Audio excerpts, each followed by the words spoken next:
friends, good day. Today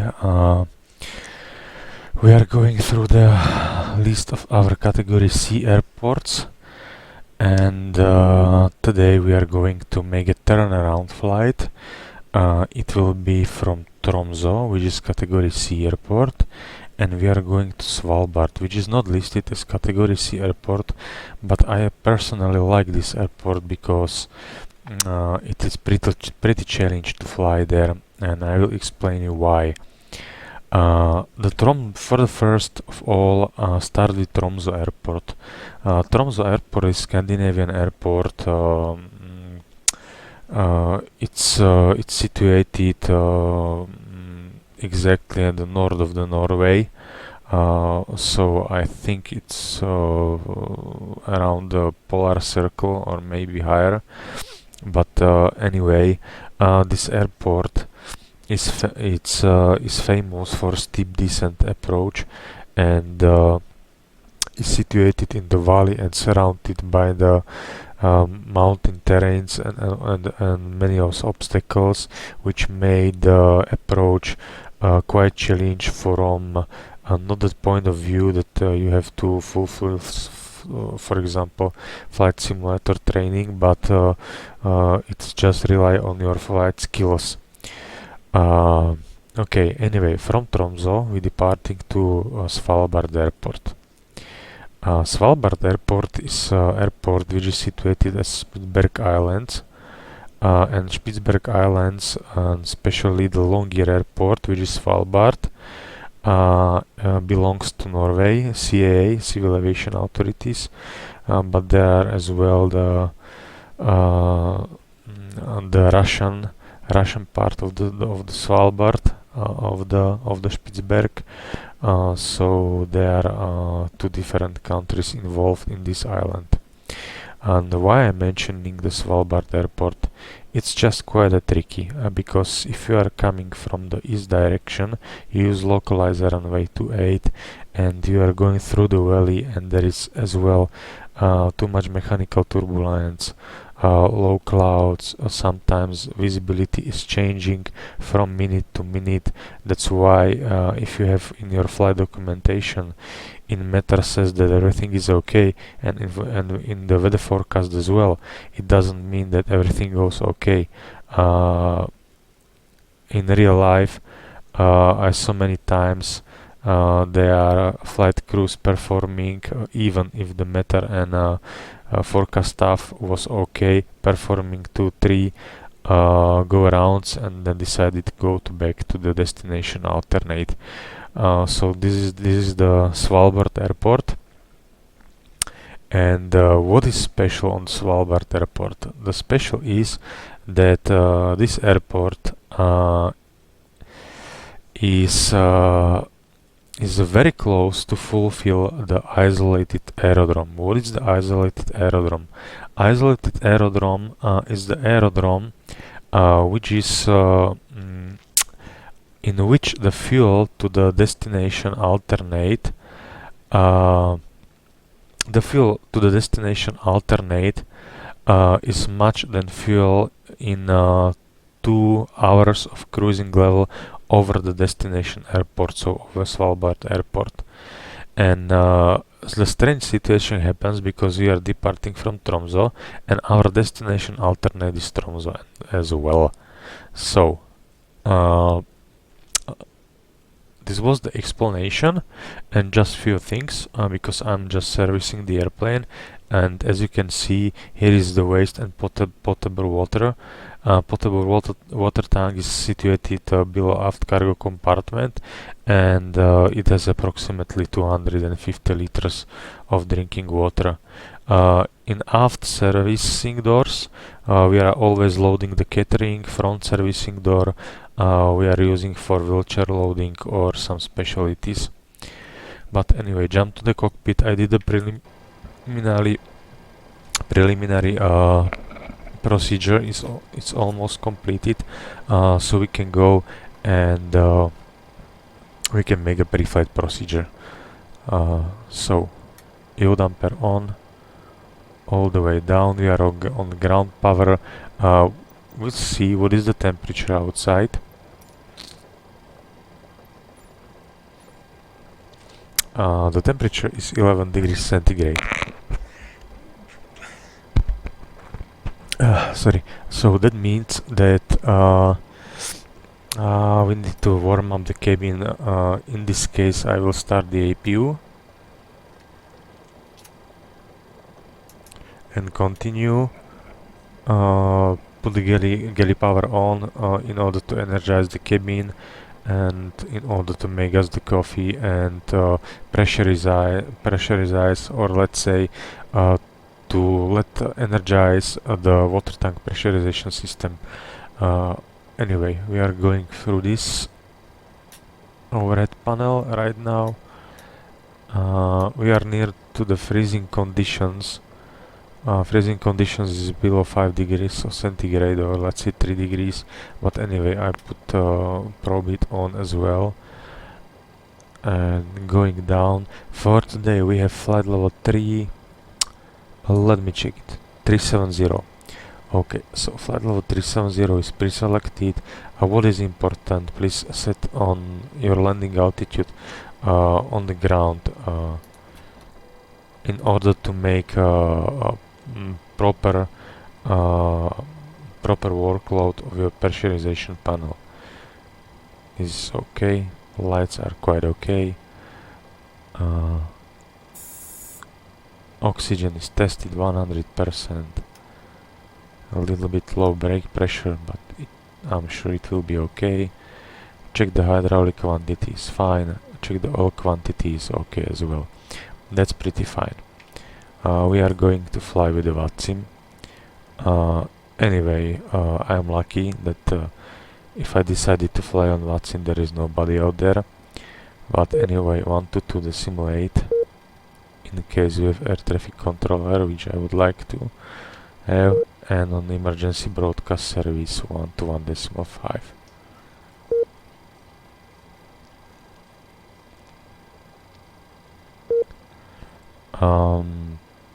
So that's quite okay, and yeah, we can go and fill the FMC. So we have Tromso airport. We have gate of 21, I guess so. So it should be this one. That's okay. I can check it right now. Yes, 21 we have. Basically it's okay. From Tromso to Svalbard, I think we don't have it there. Yes, I made a mistakes. I need to reload it, the flight plan via SimBrief downloader. So if you just give me a while and it will be there. Okay, now it should be there. We should have Tromso, Svalbard, activate, execute. Our call sign for today is Scandinavian 101. It's already there, and we are departing via Lomvi point from runway 36. So we have a little bit of left crosswind component. And we have Lomvi 6 X-ray and 7 alpha, and I guess it will be better for us to use Lomvi 7 alpha, which is this one. It's okay with us, we can use it. So once again, cruising level 370, so put it 370. In Norway, the general, it's 7000 transition altitude, and we have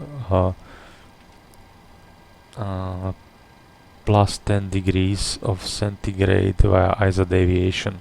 That means minus 46. It's okay. Cruise wind will be 198/17. That means that we have a little bit of headwind component. It's not good for us. Final result back to Tromso, we have 3.8. It's my mistake. It's 3.8, and we have cost index of 17, which we are flying a little bit slower. I think that's it. So captain side from walk around, airplane is visually okay. We will perform the light test. Everything is okay, or let's say seems to be okay. Remember, is maybe bug of the PMDG, but this should be inhibited during the light test in case of you have some problem like fire warning or ATC, whatever. Okay, you need to confirm the position, go through the routing and set that the position confirmed CD entries are verified. Then we will continue set the QNH 1003, and now put the engine out acceleration altitude, which is 800 feet, and we need to discuss because we don't have engine failure procedure right now, or I don't have access anymore.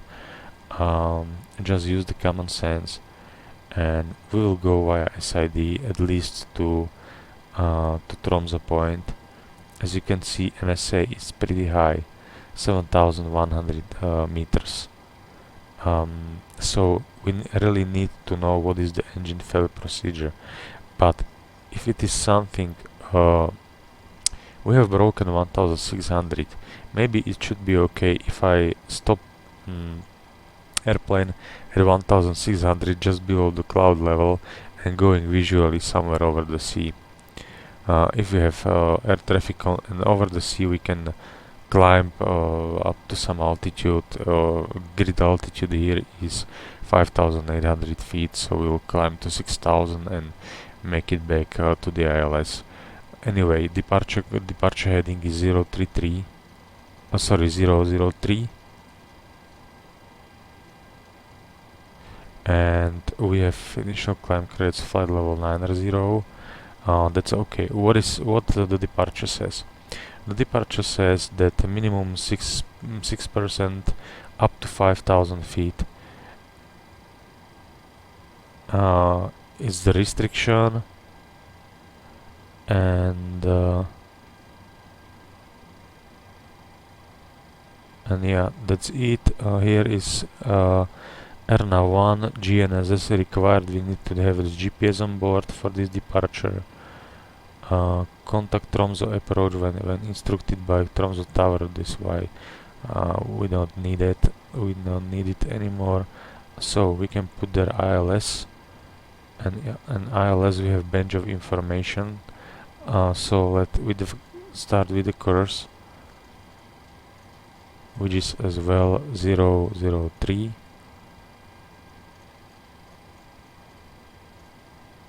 003, that's we have, that's okay.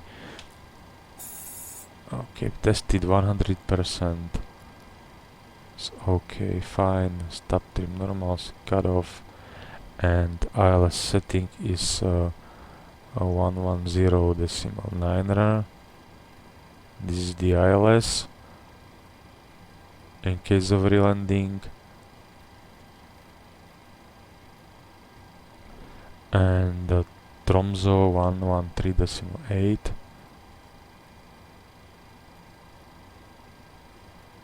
113.8. There is another thing which I forget to tell you about the Svalbard airport, especially in winter conditions. All of the Scandinavian airports are basically covered with ice, but on Boeing 737 you are not allowed to land and take off when the runway is icy. So they did the procedure that they apply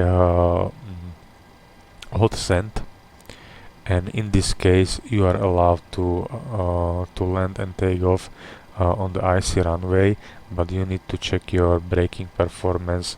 That means your friction coefficient, and convert it to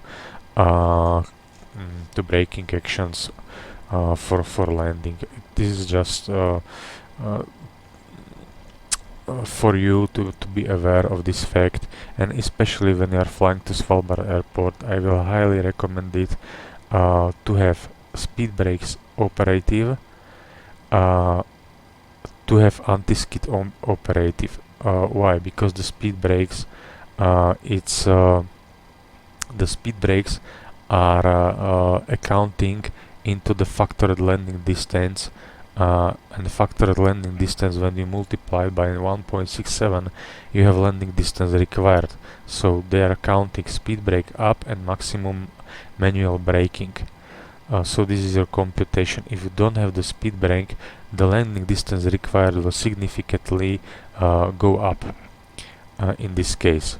So speed brakes and anti-skid in contaminated runway, I will highly recommend it.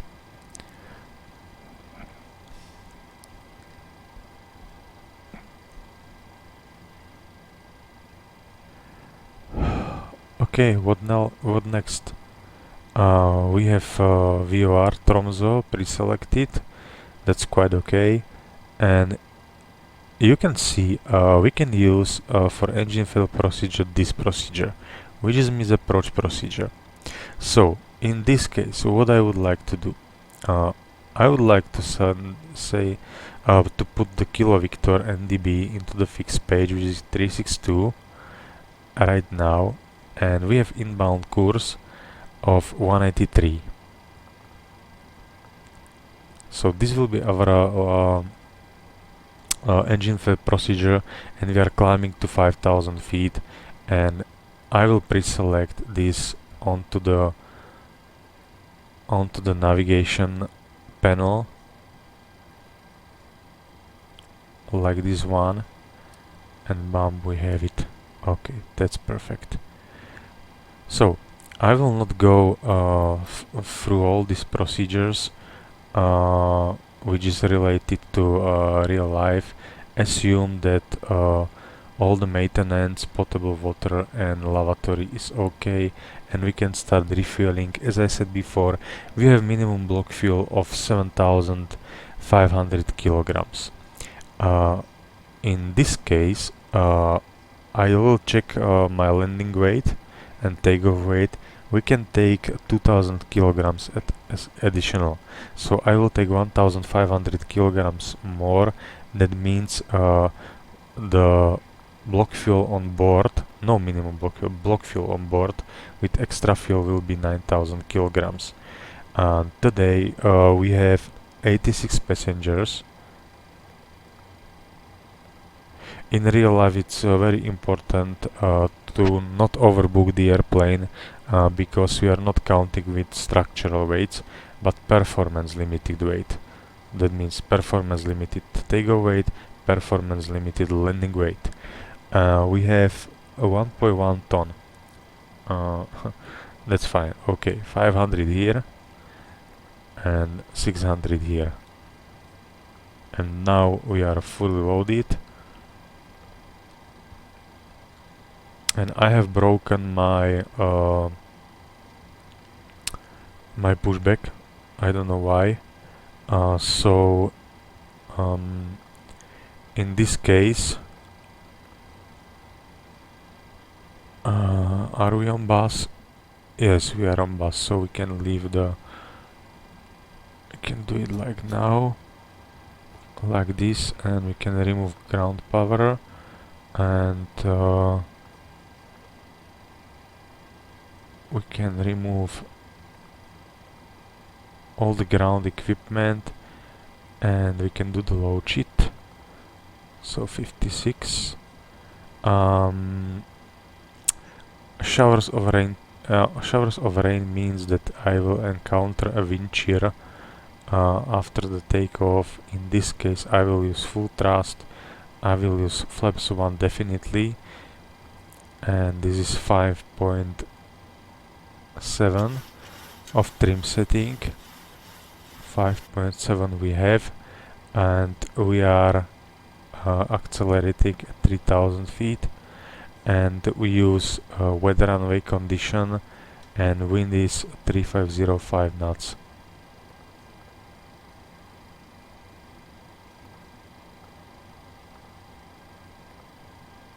Okay, now in this case we are ready. We may start before start procedure,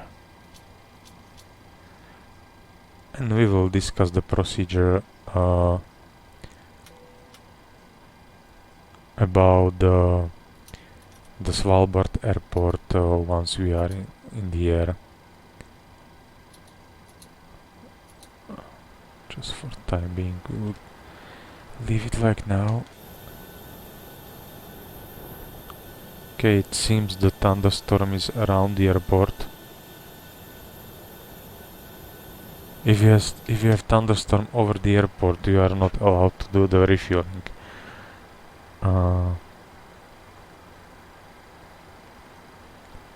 Okay, that's what we have. Everything is set up. We may ask for the clearance, like this one. My favorite jump seat should be as well. And now what I check is the... Okay, there is nobody here, so we can make a pushback. I will see if it works. If it not work, I will stop the airplane basically.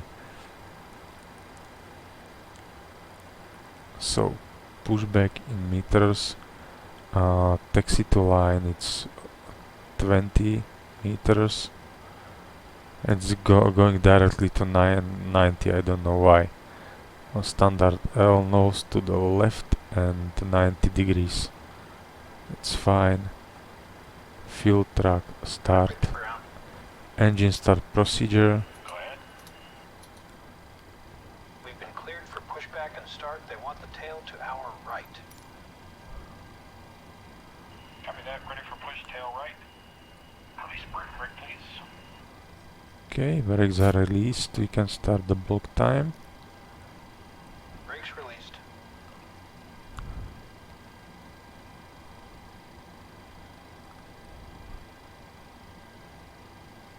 And anyway, engine start procedure is completed. We may start engine number 2. Here we go. And I will be carefully watching the pushback car, what is he doing, and in case he will not turn on the taxiway, I will stop him.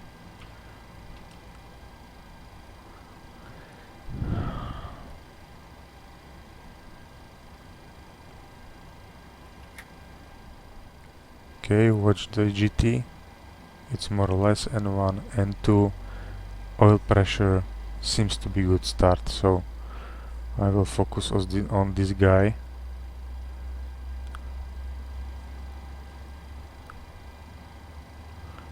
And once again 362 is pre-selected. That's okay. Okay, I see that he's doing basically nothing. Yes, we have start wheel cut out, so we can make the isolated pack procedure. Starting engine number 1 and watch him. He's not turning.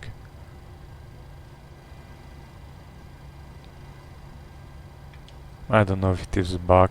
Maybe I will add some third-party plugin.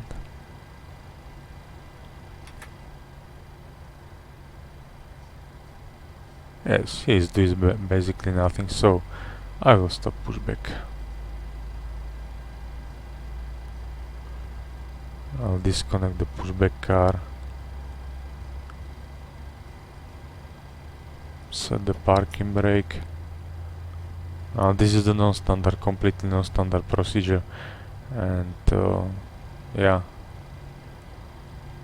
because of this malfunction or bug on flight simulator, but we can handle with it easily, so that's no problem. Okay, we have 2 good stable engines. We can wait with guy with is waving with the pin in the hand, so we can put the hydraulic A pump switches on. Check it, it's okay. Flaps 1 before taxi check procedure and checklist to line.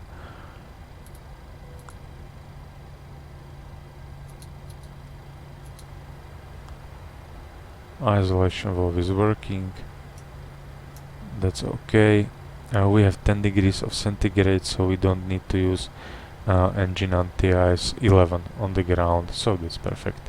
So flight controls checked, elevator checked, rudder checked. We may switch off the APU. Blind lower display unit recall checked. Okay, so now we are good to go. Left side clear, right side clear, and we may start taxi.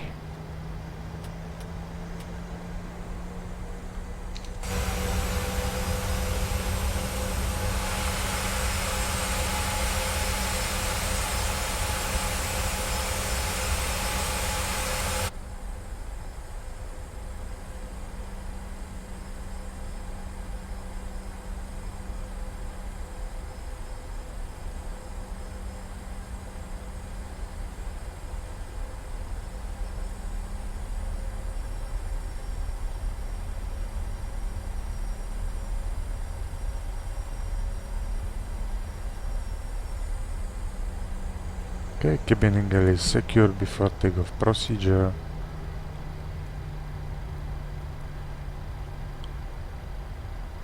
Flaps, 1 green light, stabilizer 5.5 unit set. Before takeoff checklist we have completed, and as the runway is wet, always caution while taxi. Will I forget to put it the V-speeds? It's my bad.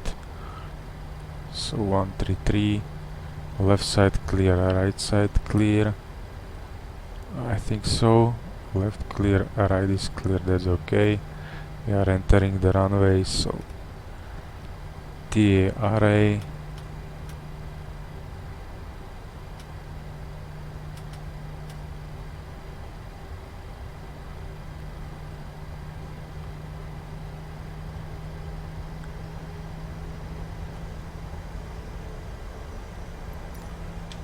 Okay, just let me check the taxiways.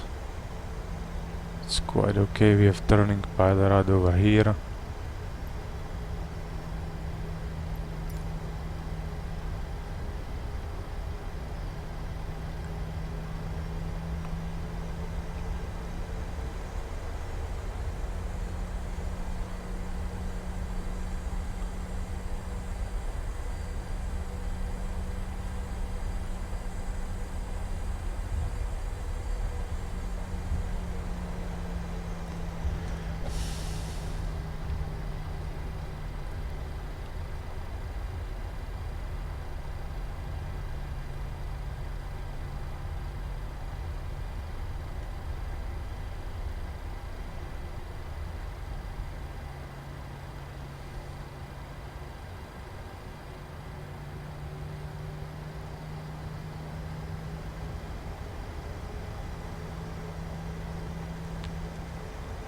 Okay, there is a little bit of FPS problem.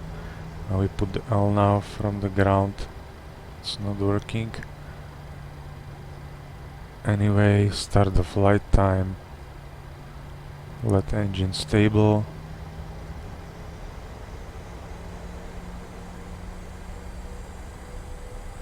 Okay, we are stabilized. Take off.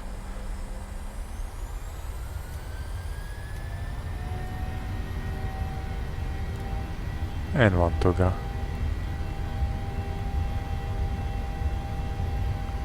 80 knots. 80 knots checked. V1. Rotate. Rotate.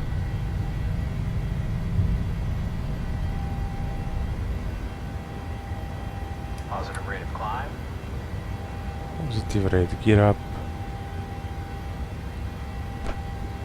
We have 400 feet, put L now, and autopilot engaged, and as you can see we are entering the clouds.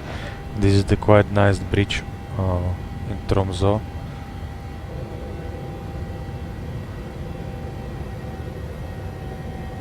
We have climb thrust and temperature is 14 degrees of centigrade of total air temperature.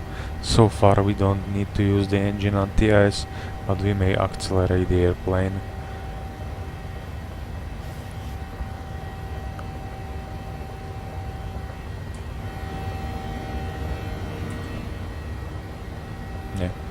As you can see, there was a bunch of the mistakes I did. I forget to set the V speeds and arm the auto thrust, and as well put the flight director switches. That's why I leave this video. I can make another video to make it perfect, but I will leave it like this one, and as in this case you will see that Boeing 737 is MCC. We are humans, and we are making mistakes, and checklists are on board in order not to forget about the critical items. Okay, so wind off speed once again checked, and I will put the engine anti-ice because it's dropping below 10. Approaching transition altitude, set standard, we have standard, that's okay.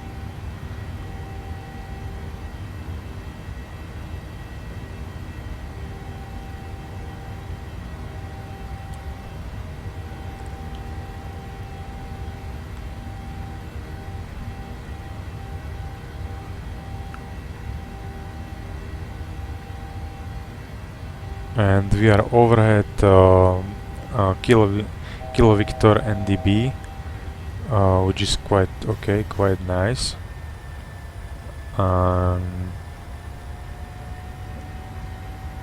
So we don't need this this NDB anymore. In case of engine failure, we are above the minimum sector altitude, which is fine for us. And I will perform the clean cockpit, so the information I don't need, I will skip them, or let's say get rid of them, and the information I need, I will put it onto the navigation display. So in this case 350, I will put this one back. You can see we have nothing over there. We are above flight level 100, so reset the minimums. Lights coming off, that's quite okay. We will warm up the cabin a little bit, and as we are in the clouds, I suggest not to release the cabin because it should be bumpy anyway. So as soon as we are out of the clouds, I will release the cabin crew to do their job.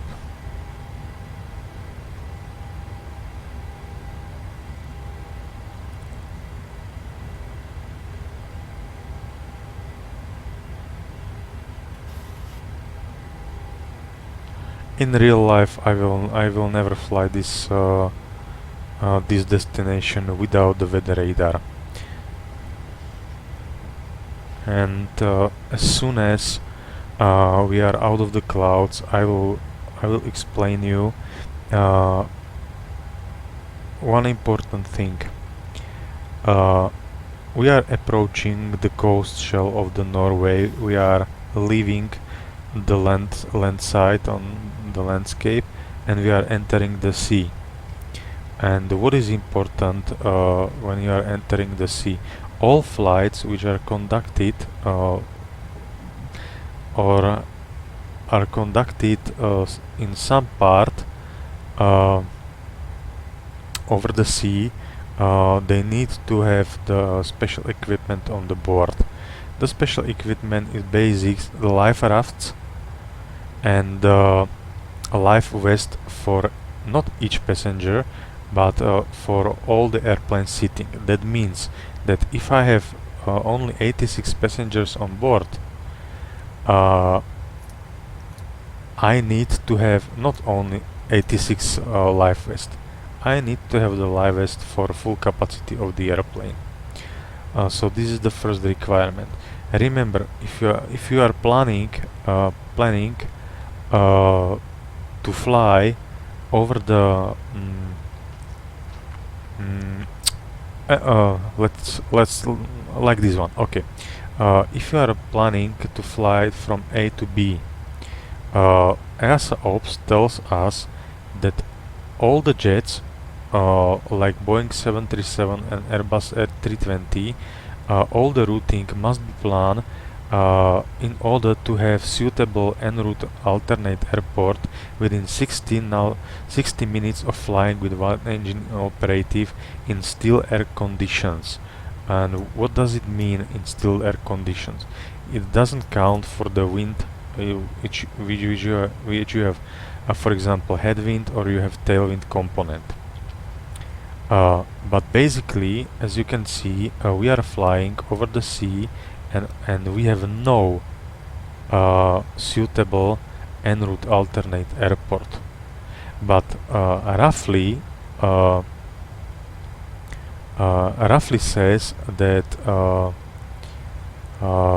the people, or let's say the pilots who are flying 737, are well known about this fact. The 737, approximately 60 minutes with one engine and operative, you can reach 350 nautical miles in average. It depends if you have a headwind or tailwind component. So I will put the Tromso. I will put 350 nautical miles ring, and I will put the Svalbard airport. And as well, I will put there 350 nautical miles. And now what happens? Okay, we have two crossing circles, and what does this circle means? This circle means, I will stop a little bit talking because I need to check on progress page if there is static air temperature -40 or more. We can put engine anti-ice into off, but for the time being we leave it on, as we are in clouds still.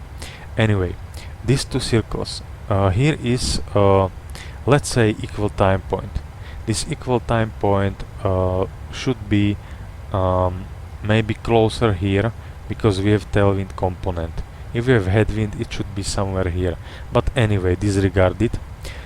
If we are somewhere about here, and anything happens, I will divert to let's say proceed to destination.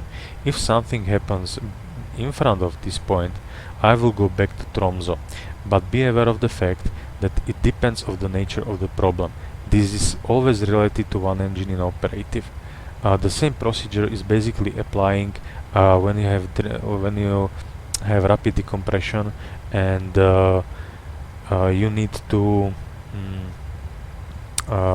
to perform the emergency descent. If you have serious medical case on board, in this situation I will probably contact via ACAR's handling agent, or on emergency frequency I will ask for assistance if there is sufficient medical services on Svalbard, because I don't think so. So it really depends on situation. For example, if we have en route alternate over here, I will use this alternate only in case we have the fire, because if we have the fire, that means that we have to be on the ground as soon as possible. Okay, so this is just the flight planning to Svalbard airport. And anyway, we are out of the clouds, so we may first of all release cabin crew, engine anti-ice switch off because we are out of the clouds, start switch is back to off, and we burn all the fuel in the center tank, so fuel pump switch is off. And now we are coming to our top of climb.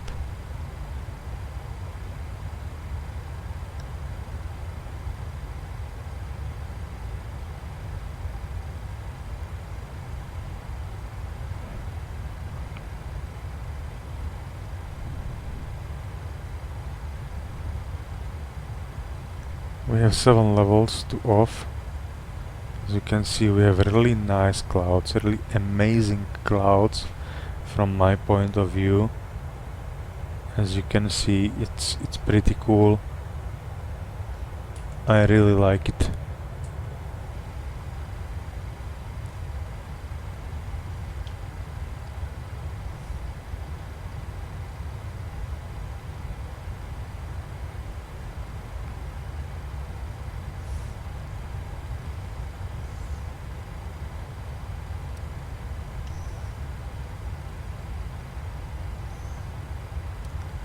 What are we doing in real life? Each 30 minutes we perform 3 procedures. The first procedure is flight scan procedure, in-flight scan. That means that we are going through all the instruments. If everything is working okay, no lights, it's showing all the systems are working properly. For example, lights are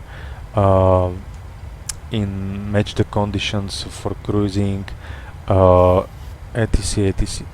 And the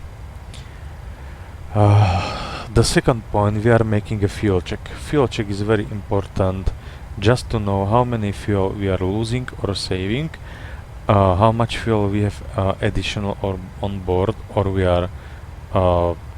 have less on board that we should have, and according to situation, then this lead us that it is possible that we have a fuel leak. And another point of view is, but it's not related to flight simulator, is time check if we are behind or if we are in front of schedule, so we need to speed up or we need to slow down, and so on and so on. So our first point will be VAVAD. I will check in my operational flight plan. And what my operational flight plan says. It says that overhead VAVAD point we should have wind 205 /20, outside and temperature is minus 46 degrees of centigrade. We should have overhead VAVAD 5600 kilograms, and the fuel we burned so far should be 1800 kilograms. So these few information are quite important for us.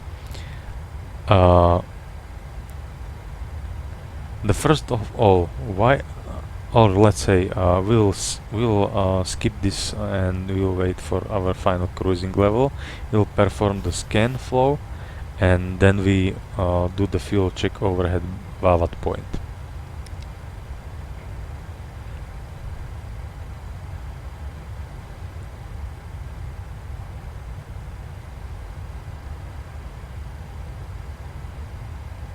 Okay, we have approximately 1000 level of always, 1000 level of even in busy European airspace.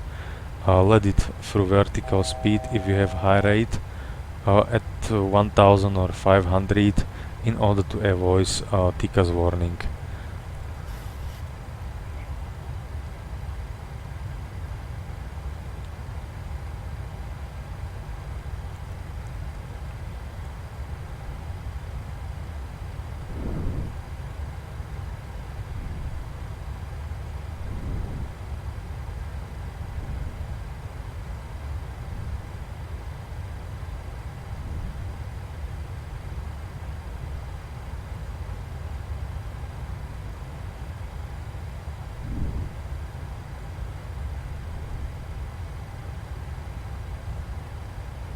Okay, so we reach our cruising level, back to VNAV, FNC speed, VNAV pass we have on FMA, so we are performing the in-flight scan. So going through the left side to down, fuel temperature is okay, fuel pumps in center tank we don't need it, spar valve and engine valve are not illuminated, that's okay.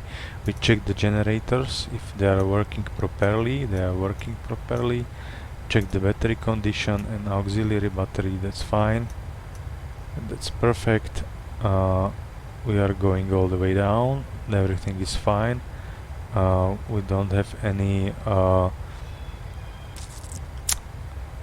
detection, any sensor detection of the doors, We check the cabin temperature is quite 5, duct pressure is okay, pressurization, differential pressure and cabin altitude is within the table limits.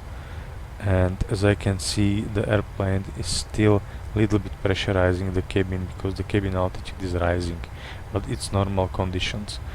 Lights are quite okay, they match their conditions, that's fine. And we have 370, 370 and 370, that's okay. Brake accumulator pressure is fine. Hydraulic, it's okay, a little bit drop with A, but anyway.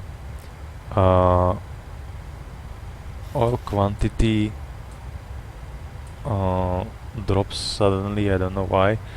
As we have 100%, now we have 70%, but anyway, a little bit drop within the cruise is normal, but this drop is significant. But anyway, engine instruments are okay.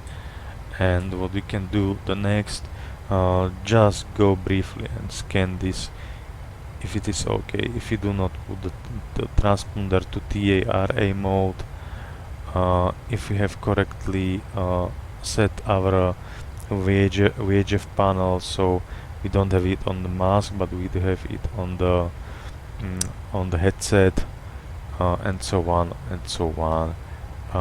So I think the in-flight scan is completed and we are approaching the VAVAT point. So now we are going to we skip the time check because in flight simulator we don't need it.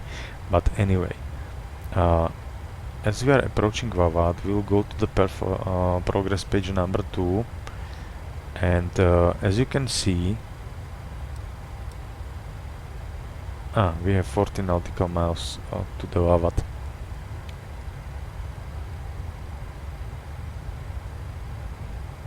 So we will wait just a little bit.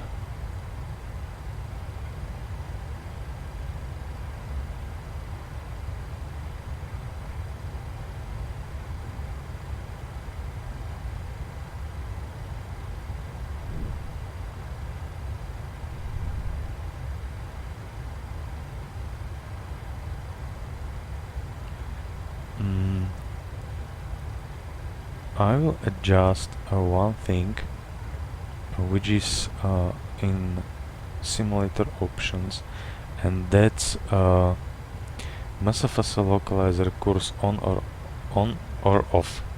It's really quite tricky, because if I leave it in off on Svalbard ILS runway 10, that means that I will be flying offset.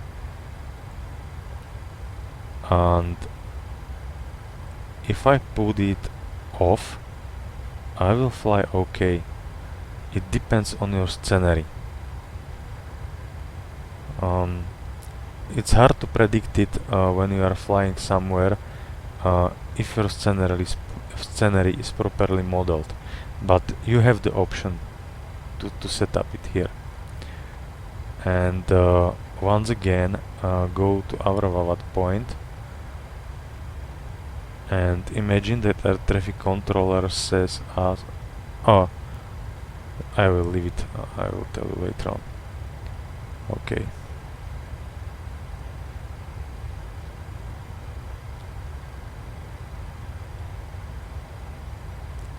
So we are approximately approaching the VAVAT point. The first things what I will check is if the wind condition match our condition, and it's clearly stated in OFP that overhead VAVAT we should have 205/20. We have 201/26, so it's more or less precise. I think it's quite good accurate. I clap my hands to Asobo team. Anyway, our outside temperature should be minus 46 degrees of centigrade. That was what I fill into the initialization page, and it's minus 45. It's only 1 degrees of centigrade difference, so it's perfectly accurate. That's quite nice and quite perfect. what are we going to do is check the fuel. Overhead VAVAT point we should have 5600 kilograms and we have 7400 kilograms. That means that we have 1.8 ton additional. That means that we have holding fuel available for let's say for approximately 1 hour and approximately 50 minutes, 45 to 50 minutes. The rule is that 1 ton is approximately 30 minutes and 500 kilograms is approximately 15 minutes. So we have additional fuel on board. That's quite okay. And now we need to check what is our fuel consumption so far, and as you can see it's 1600 kilograms and we should have burned 1800 kilograms. It does mean that we are saving 200 kilograms and basically we have no fuel leak on board. Now what we check the next? The next we check we see that our optimum cruising level is 400. As we need to use the levels which are on easterly direction, so we can go for flight level 390 or 410. So I will put 390 and we will see what will be the saving. It's 3.2. It's quite good. It's perfect. But be aware of the fact, if you save too much fuel, you can be close to the maximum limit landing weight. So if I put flight level 410, which is our maximum,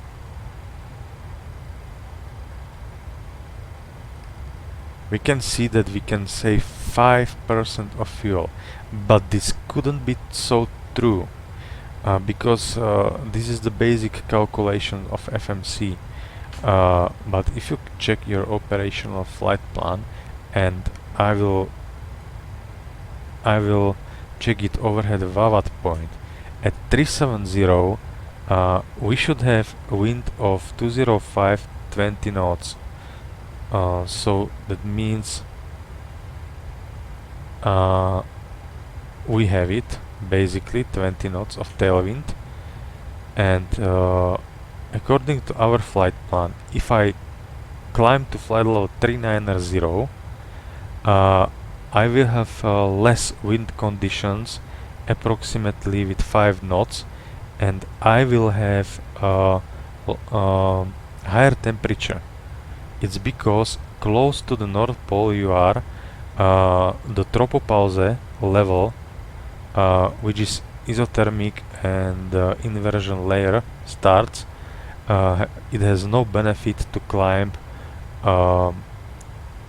higher.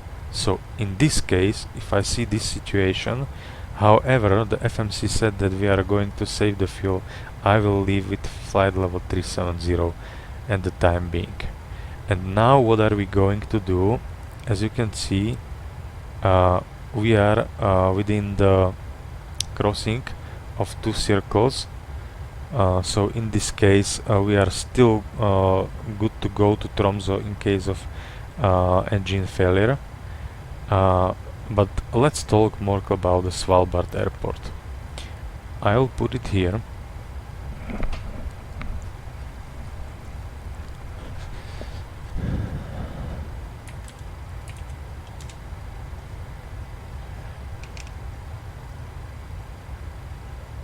And first of all, we need to check what is our actual condition at Svalbard. Our actual condition at Svalbard, I will tell you, it's 250 of 17 knots, and we have scattered at 7,800 feet. and we have a few clouds at 1500 feet. Temperature is 11 and QNH 1002. Remark is wind at 1400 feet, nearly the same as the wind condition over the runway surface.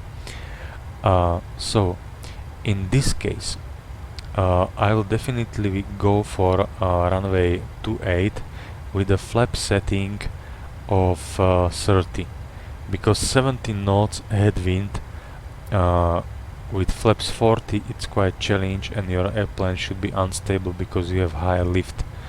So in this case, go to progress page. We are gonna burn to approximately 1 ton.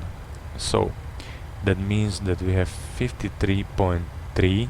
This will be our gross weight for landing. For flaps 30 we have VRF 1 to 8, and half past of the headwind should be approximately 8 knots. So VRF additive will be 8 knots. That we have prepared. In forecast page, as we have QNH of 1002, the transition level will be higher than transition altitude, so 70, and we have 1002. I will put it here like this one, and we can request the descent wind.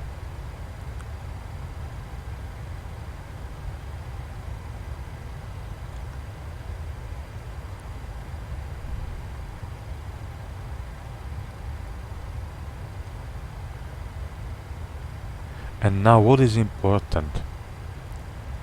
Important is QNH, important is wind.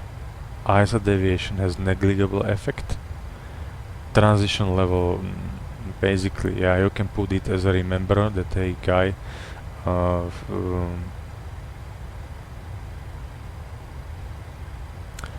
you are below and you have to switch to QNH. But you have to check your significant weather charts, and on significant weather chart there should be for example few things that could be the areas with severe icing. In case you find these areas on your significant weather chart, you just put the level which severe icing starting, and level, or let's say altitude, when the severe icing conditions are no longer presented.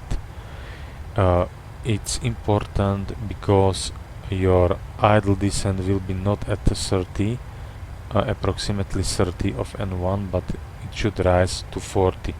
That means you will be higher on profile. Okay, let's back to the map. We have landing distance available for runway 28, 2200 meters. Runway is dry according to our snow time and no time conditions.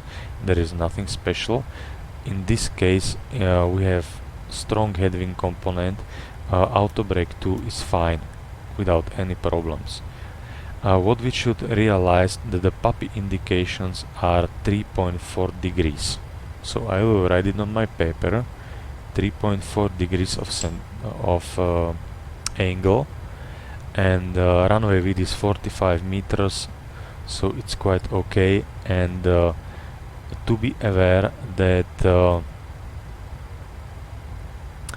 here is depicted the taxiway alpha. It's coded on AB aircraft only. That means that as we are doing backtrack, we can make it via second, via Bravo to the apron, and stand will be always for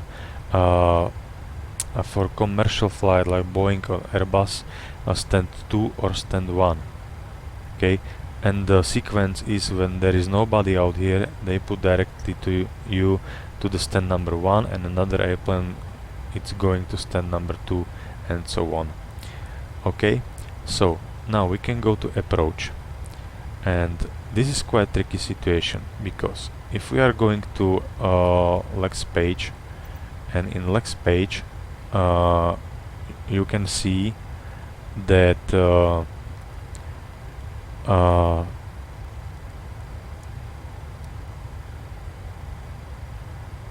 let me check it. You can see the impar is right over here. So impar is basically planning to make for ILS 10, but we are going to perform the approach for runway 28. Oh, 28. Okay. In this case, if you have Polaris control, there shouldn't be any problem from impar direct to Rarak, from Rarak to Xesla, and so on. If we don't have the air traffic controller, we should make a procedural approach. So that means we are going via Advent NDB with a outbound leg of 087 to DME 14.9 and go back for the localizer approach.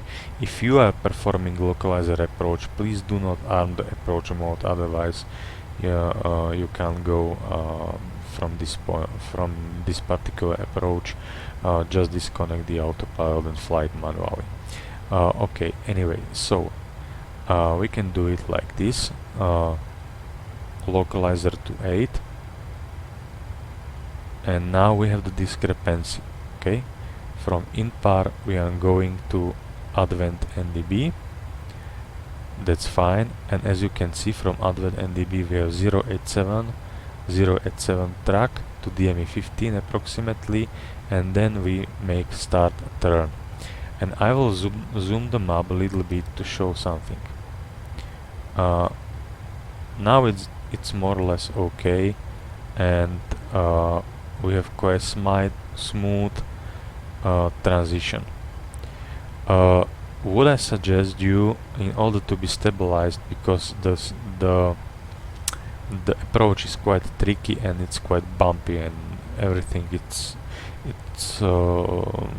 more or less let's say the meteorological conditions are unpredictable. That means that I would like to be stabilized as soon as possible, especially with this turn. If you are on high speed, the L now should overshoot it and come back to the localizer course, and you are close to the terrain. We would like to avoid it. So what I would like to do, I will put 170 indicated or below overhead this point. Okay, you see the turn is not so nice, but I am on the safe side. And now we can start our preparation as a standard. So airport elevation we have checked with overhead panel, that's okay. What we need the next, final approach course 294,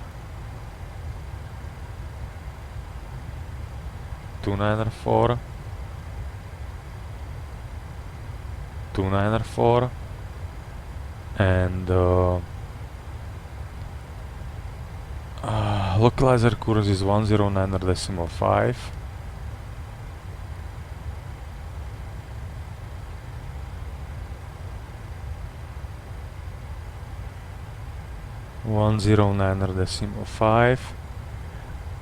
If you see during the approach glide slope, that's pretty normal.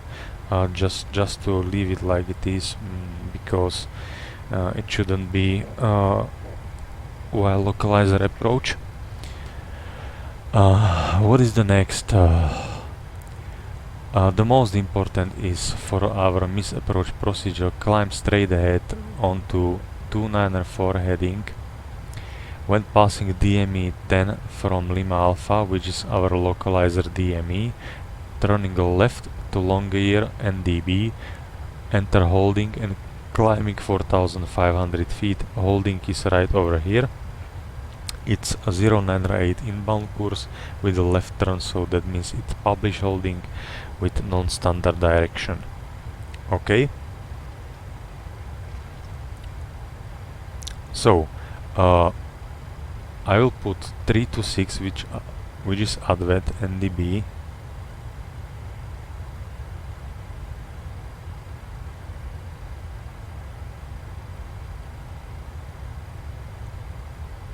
and long gear as an active,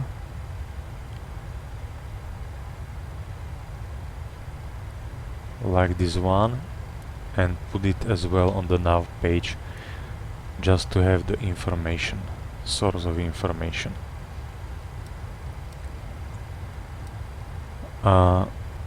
Now QNH was 1002, we need to pre-select it here, and what we need to do the next is establish our minima, and this is quite tricky.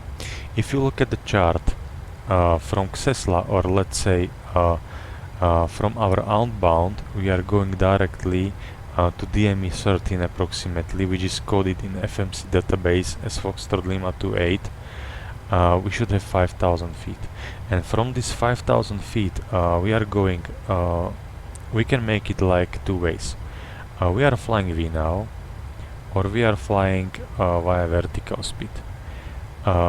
Each of these modes should be verified with your chart. That means that from this point I will pre-select 3400 on MCP and do not undershoot it when I have DME 8.8.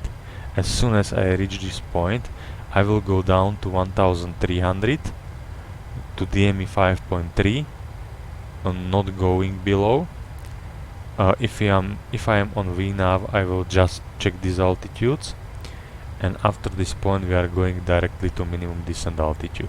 As I said before, the descent angle is quite steep. It's 3.6 degrees. That means that all the way down here, at least flaps 10, the better solution for us will be gear down flaps 15. And what is depicted on the chart? On the chart is depicted that we have three different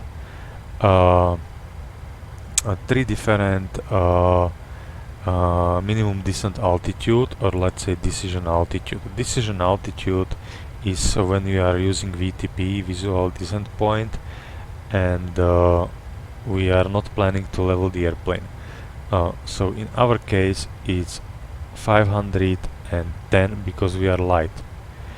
If you would like to know what is your climb gradient, just go to your electronic flight bag or use your QRH for computation. That's over there.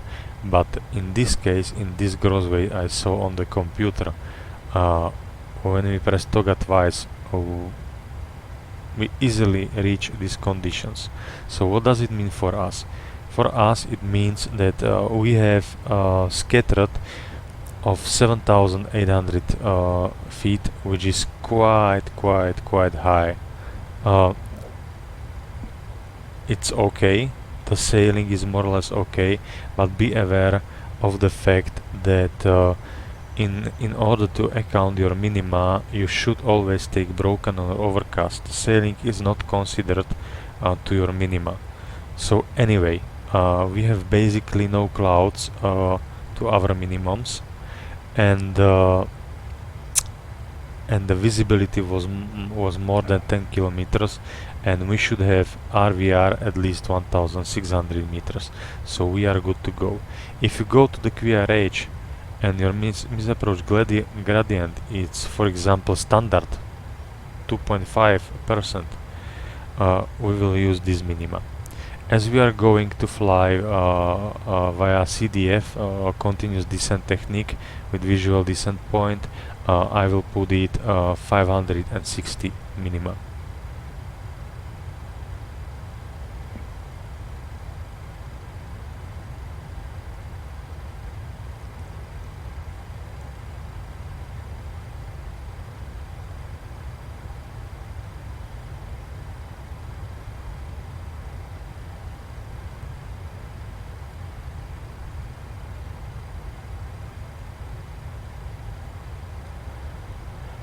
So basically that's it. We should have puppy on both sides, so on the left and on the right side.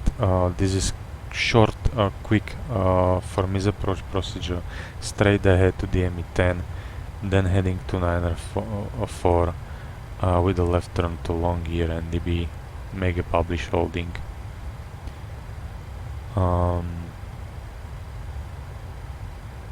Yeah, that's it. Basically no problem. Only it is air now transition, so we need to have ADF DME required, and we need to have the approval for air now 1 arrival. It's GNSS, so we need to have the GPS on board. If you would like to perform air now from RAR access line and so on, but if we are performing it like this conventional way, we don't need it anymore. Sector altitude we have already discussed. We are overflying from this point, so minimum sector altitude is 4600, and on the advent VOR, as you can see, we have 5000 and or above. That's perfect. So we are good to go anyway. We are approaching to our top of descent, so quickly check the airplane conditions with recall. It's okay. Once again, check the systems, check the engines, that are quite okay. Check the holding fill available. I suggest you to make check your holding fill available overhead more conservative point, which is in par in our case because it's in a higher level. And as you can see, we have holding fill available for 1 hour, and I said 50 minutes, 45, 60 minutes, so we save much more fuel due to tailwind conditions. So I wasn't so bad. I was mainly very precise with my calculation. So I guess that's it.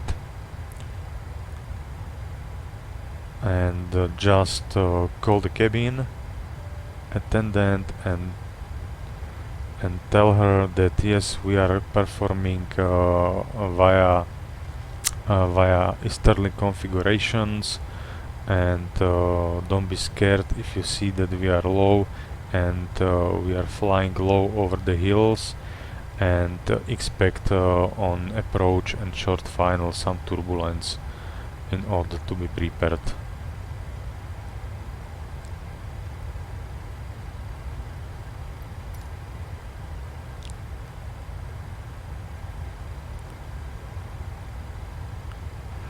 And regarding to the catering, as I told you,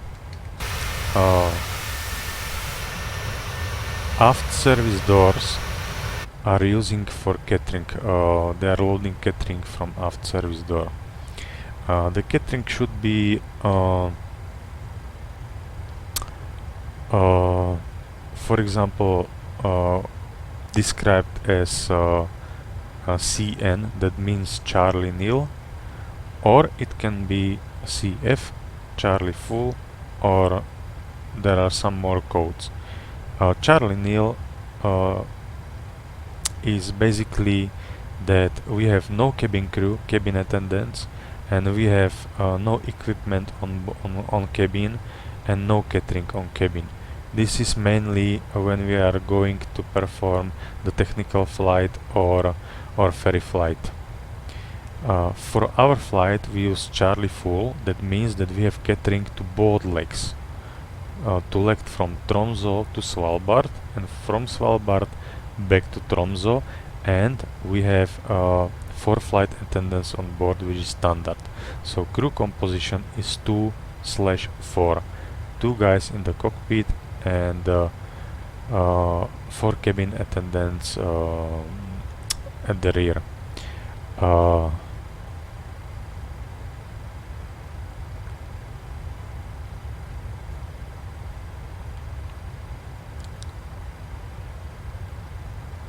Because all of you know that basic operating mass plus equipment and catering and flight crew and cabin crew gives you dry operating mass, and all the companies have the procedures in their standard operational procedure on book which is called Operation Manual Part B, and there are the codes, and then you can easily fill up the load sheet. So you put onto the load sheet code, you put there crew composition, and that's it, and you have precise number of your dry operating mass. And dry operating mass plus the crew with their baggage, so that means payload, this is the payload or traffic load, gives you 0 fuel weight. And as you make a refueling, you've got your gross weight for takeoff.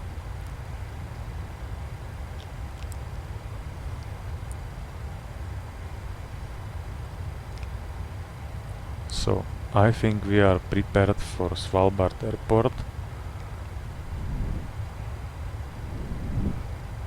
We will check the weather once again, because in Scandinavian countries the weather are constantly changing from minute to minute.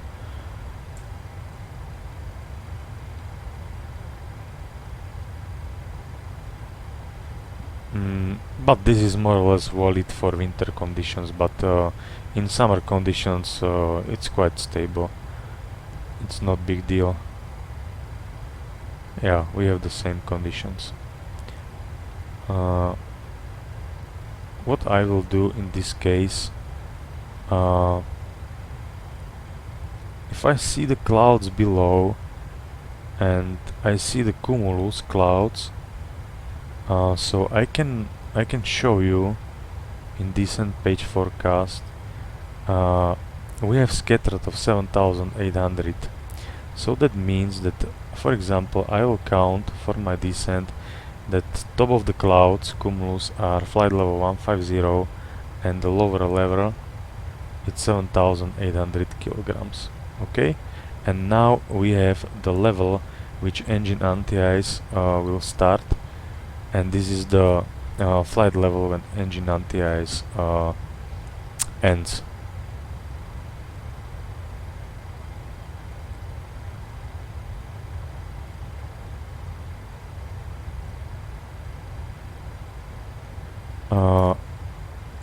I already checked that there are some airports over here, somewhere here as well.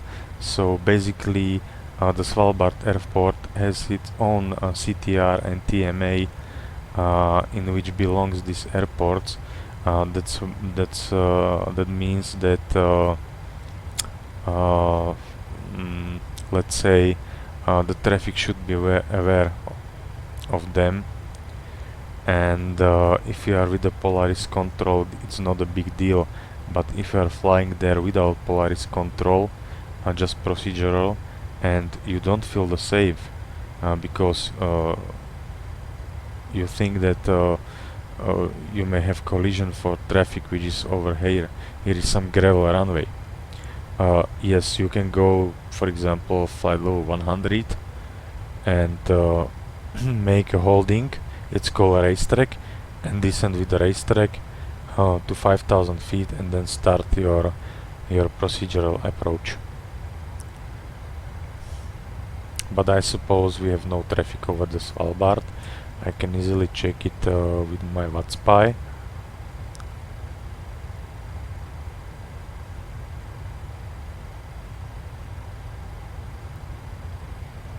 And what else? What Spy says?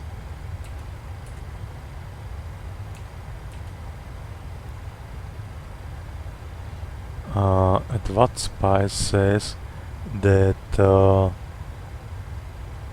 let me check it. Our landing time will be at 18,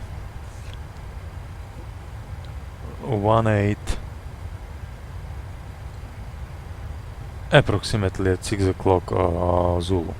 So if I check on the VATSIM at this time, there should be some departure 10 minutes in front of me, and arrival in front of me. This is some Scandinavian flight. So he's flying basically few miles in front of me. I didn't realize it. And the departure from Svalbard, it's only one guy, and he should depart 2 hours after our landing, so it's more or less okay. So we'll see how we can handle situation with full air prone.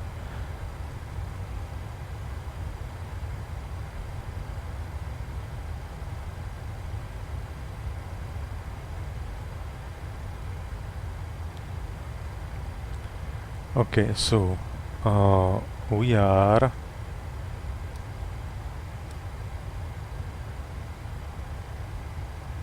so it doesn't make sense to divert to Tromso, so I put it out of there.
And as you can see on the Svalbard airport,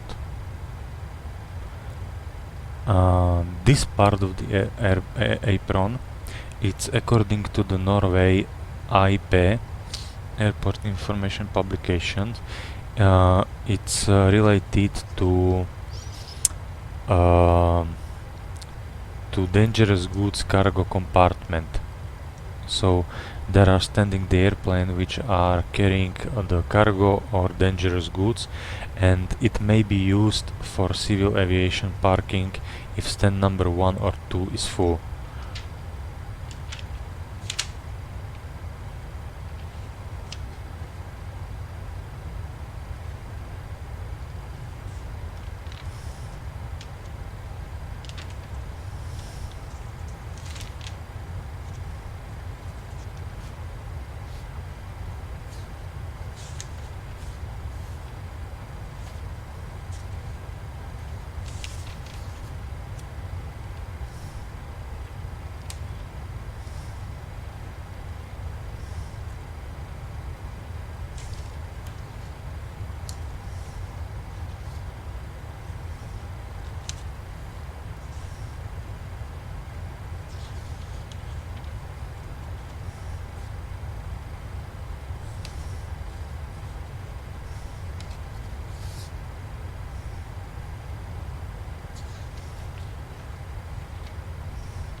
Okay, my friends, we are approaching top descent point.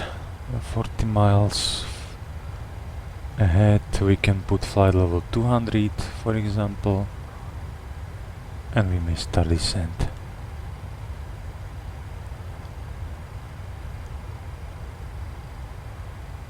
In order to make it a little bit faster, I will put 280, just the turbulent penetration airspeed, like this one. It's okay for us, more or less.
Okay guys, just for your information, if you would like to see how to calculate VDP, VDP is calculated as height above the threshold divided by glide path multiplied by 1.6 factor. It means that for our airport we have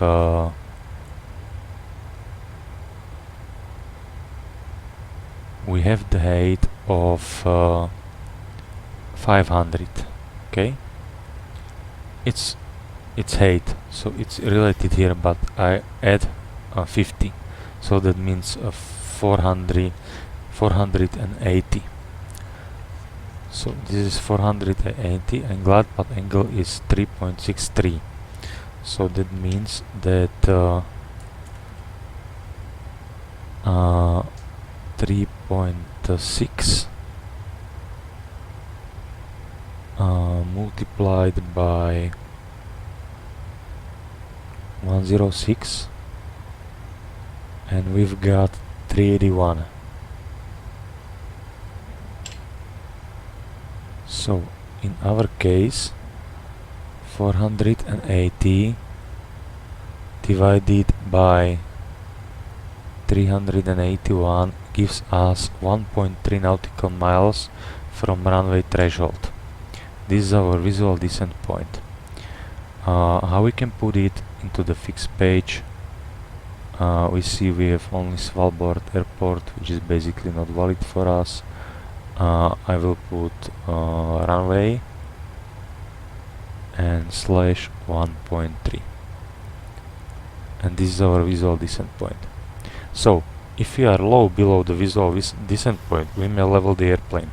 If we are high above this point, we need to execute the go around because we are unable to land, because we are we will have this too steep descent to reach our threshold, but our missed approach point is here. But I think we cannot make it from this missed approach point, because to have 50 feet, just 1 nautical mile in front of the runway, with this huge offset, it's a really huge offset. As you can see, the final approach track is 294, and our QDM of the runway is 277. Okay, so in our case it's like 20-degree offset, which we need to account for.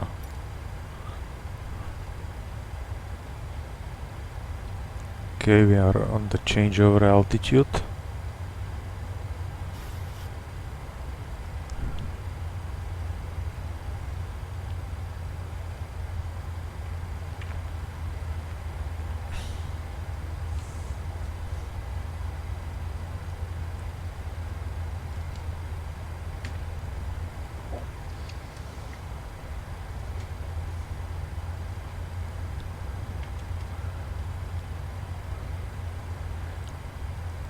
And now we are gonna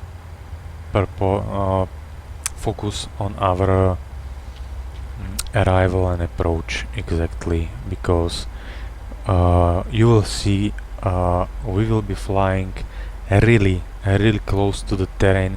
We need to be precise, and as I saw, many of my friends who bought the PMDG has the problem. The airplane has unable to keep the altitude, but they bought also the Phoenix A320 and with the same problem. So I think the problem with keeping altitude, it's maybe related to Microsoft Flight Simulator Asobo site. Maybe. It's just my personal opinion.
So as you can see, we have beautiful Norway nature.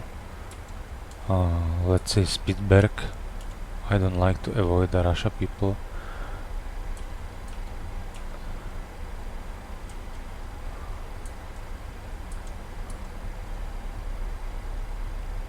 Well, it's a pity that we don't have the checklist here.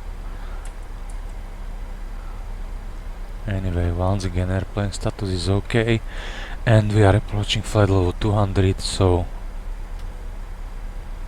seatbelt signs on, and let the cabin crew know that they should start to prepare for the landing.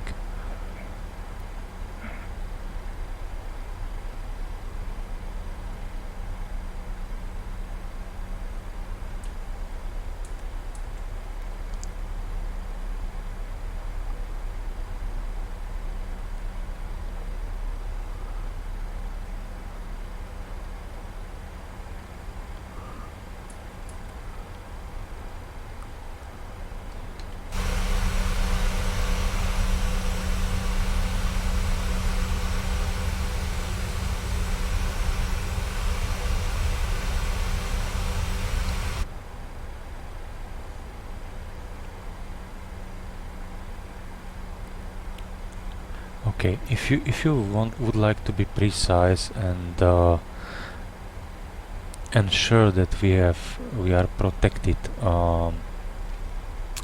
with the terrain and obstacles, we can make it in the fixed page Advig VOR.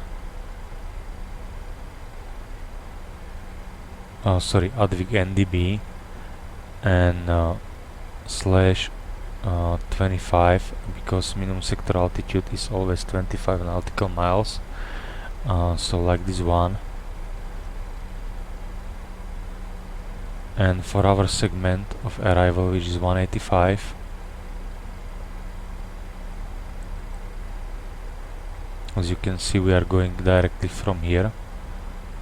So in this circle, in this segment, we should have altitude at least 4,600 feet, which is perfect. Okay, we are quite high above, so we don't need it anymore.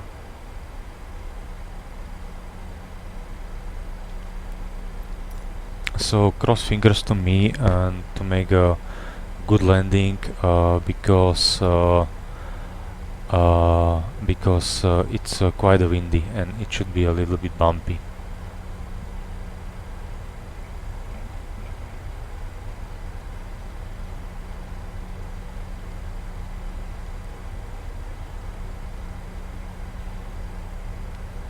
Okay, I use just a little bit speed brakes because we have 1000 feet above the profile. As you can see, we have 4 speed brakes. Let's say flight spoilers. If you lose your hydraulic system, only 2 of them are workable. And here is the ground spoiler number 1, and here is the ground spoiler number 2, and it will deploy automatically when the right main wheel well strut occurs.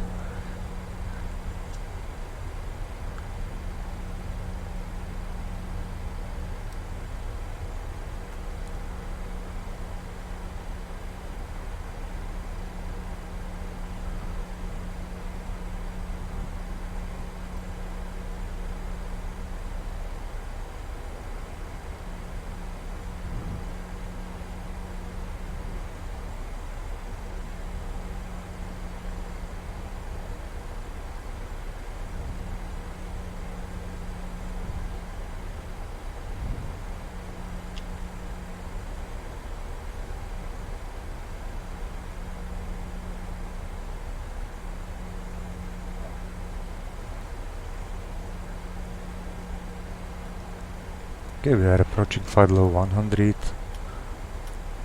This is lights coming on, and as you can see, temperature is approximately 30 degrees centigrade. We need to cool down the cabin in order to not have a shock of the passengers for 10 degrees outside the temperature.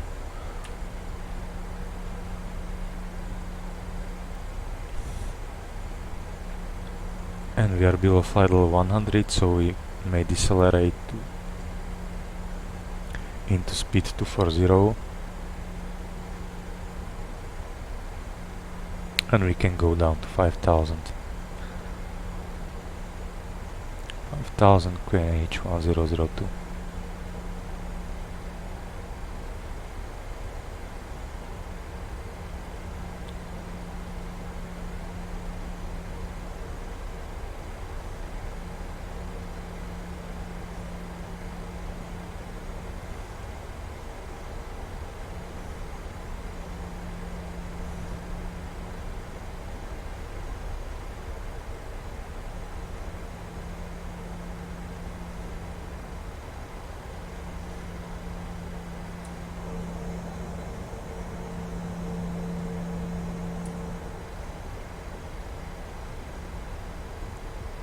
And now you can see the airport is right behind the hill, and this is the valley which we are arriving.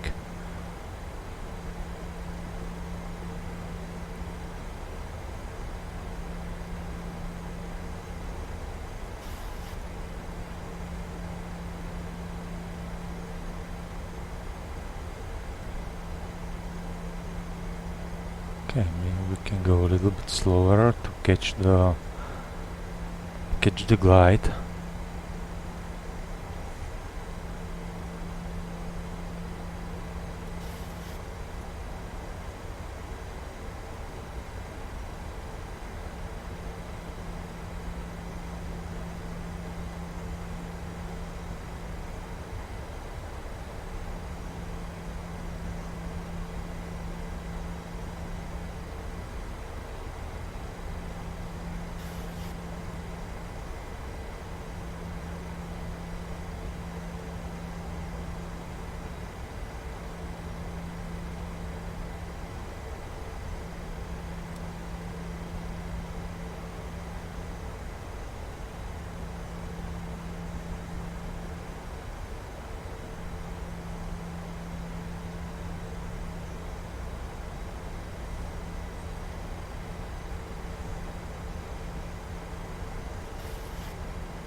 Okay, once again check the QNH.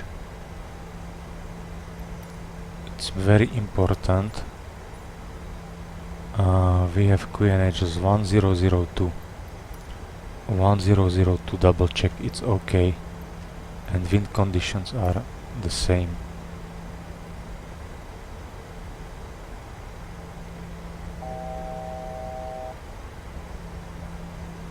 Okay, we may start decelerating.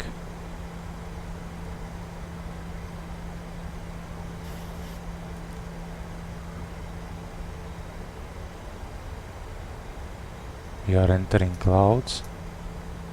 Engine anti-air is on.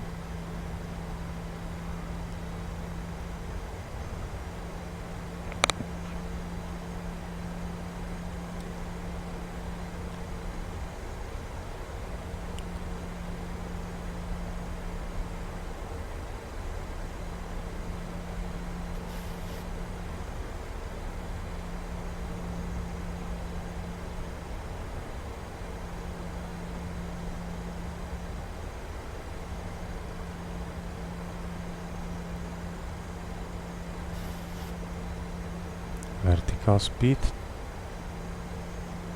to keep it in a constant descent rate.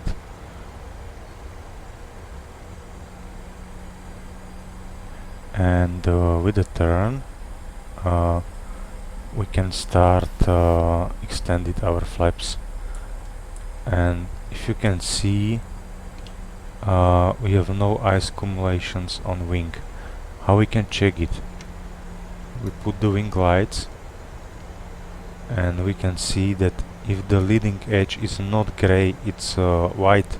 That means that we have icing conditions.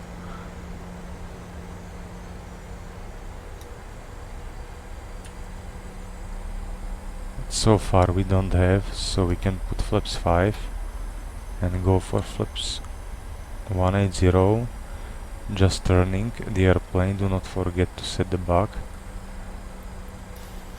And our next altitude, we should pre-select it, will be 3400.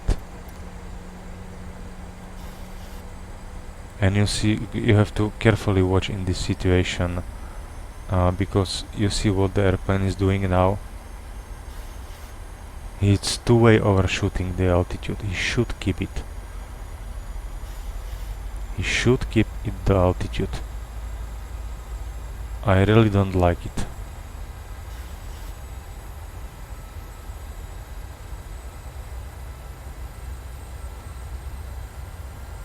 Okay, heading select.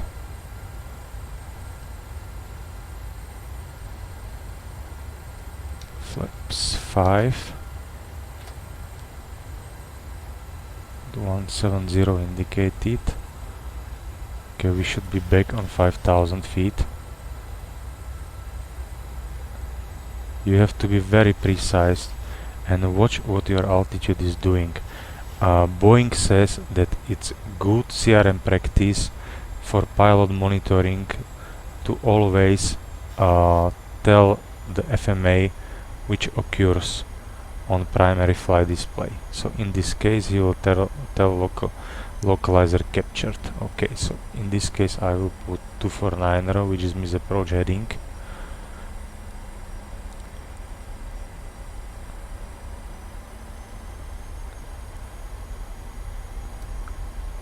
And I will put flaps 10 and decelerate the airplane to 160, and we can go down to 3400. 2500. We are approximately with this point, so it's more or less okay. I started a little bit sooner, but I didn't realize it's 1 nautical mile. But anyway, it's okay, so I will leave it like this one, just to match the first point.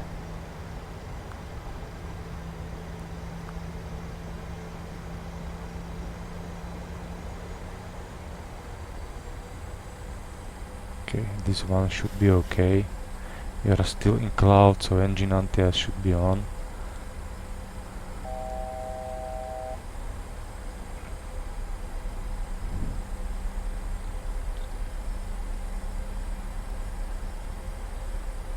According to VNAV, we are quite below, but we have pre-selected 3400, which is okay. We do not overshoot it. So underfly it, let's say.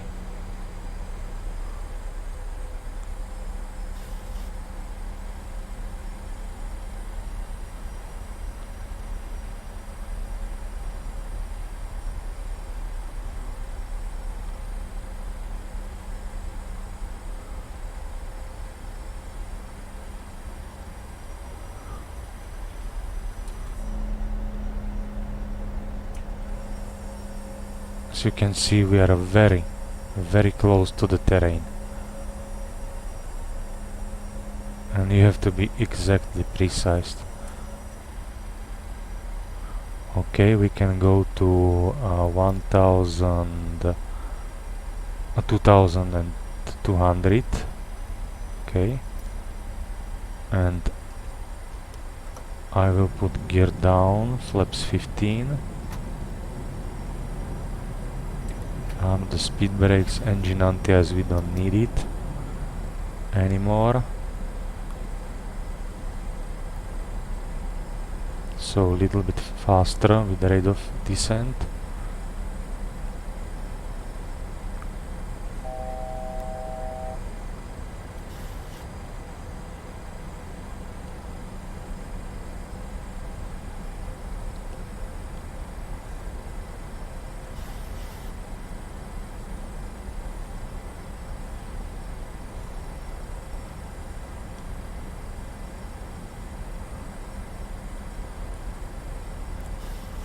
Okay, now we are approaching another step point.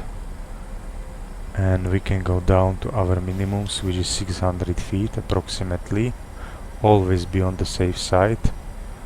So 600, that's quite okay. And I will adjust the vertical rate in order to match our VDP point, as you can see it right now. Put it final configuration.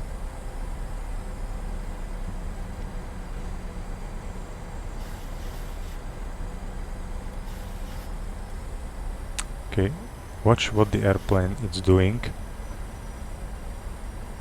I don't know why, so disengage the autopilot and fly the airplane manually if this condition happens. Okay, I will pre-select 4600.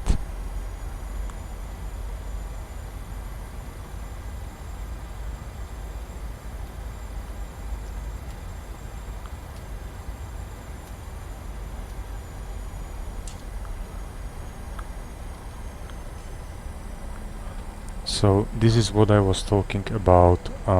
You need to check the scenery before you are flying in order to leave it on a Microsoft Flight Simulator ILS courses or leave it into the PMDG courses itself. Because the airplane suddenly starting to turn to the right. And we would like to avoid this situation.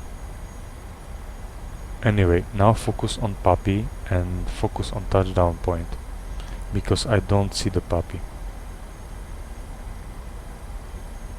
We are a little bit high. Disregard this glide slow because we are a little bit high. Glide slow. Glide slow. Okay, I see the puppy, we are a little bit higher. Glide slow. Glide slow. Glide slow. Glide slow. Glide slow. Minimums landing. Glide slow. And we need to go a little bit Glide down more. Glide slow. Even if VNAV profile show us that we are okay. 300. We have crosswind, little bit of crosswind from Sink rate. Sink rate. 50. 40. okay. I don't like this situation, so go around. Flaps 15. Positive rate gear up. Now put it into the LNAV and strictly follow the LNAV.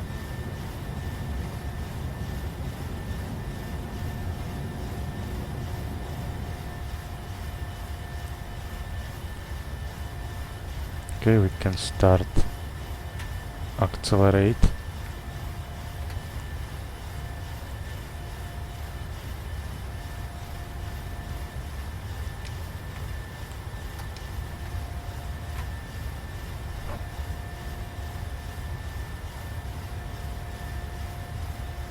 It was suddenly loose drop exactly on the touchdown zone, and I wasn't happy with this situation. Anyway, we have flaps up, no light. We can put autopilot engaged, adjust the vertical rate of speed to 1000 is enough to reach our altitude. Gear down as we are in the clouds. Again, engine anti-ice on, because we have 7 degrees of centigrade. Airplane is flying in L now, so he should start to make a turn with DME 10. And as we can see, the the localizer DME, it's not localizer DME because we don't have the DME distances right now. Here.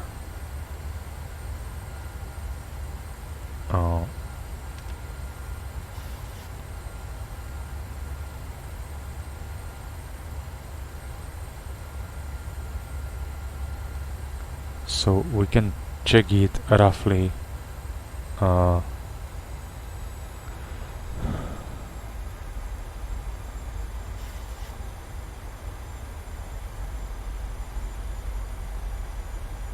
we have DME 10 right here, so in this DME 10 we should make a turn back.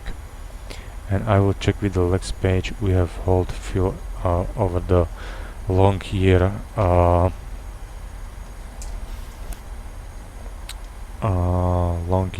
DME. Okay, so after takeoff checklist,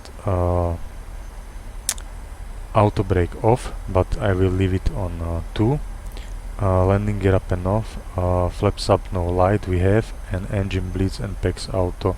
Pressurization is fine, but we don't need it because we are below flight level 100. So after takeoff checklist is complete, this is important for go around procedure. And now he should start his turn. Okay, I made a mistake, it's 4,500 feet, but basically we were on the safe side, that's no problem.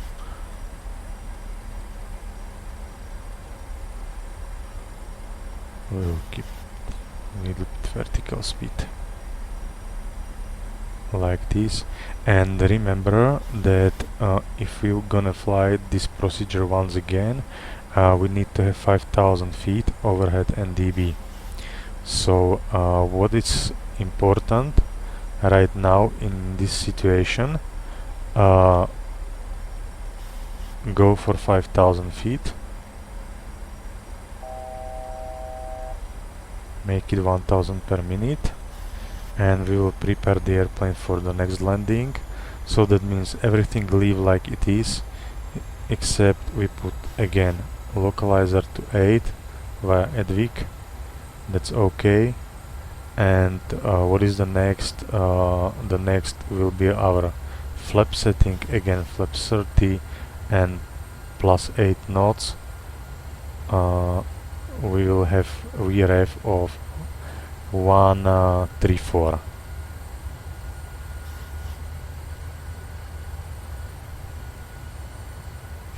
It's okay, so we are basically over the hold.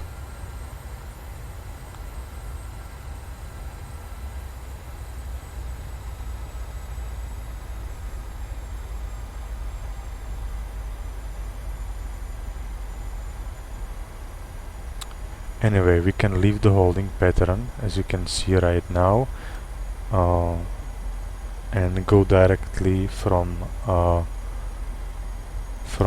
for a long NDB. Did like this one, and like this. Okay, so we are proceeding to LON. What I am thinking about, I will leave it like in VNAV right now.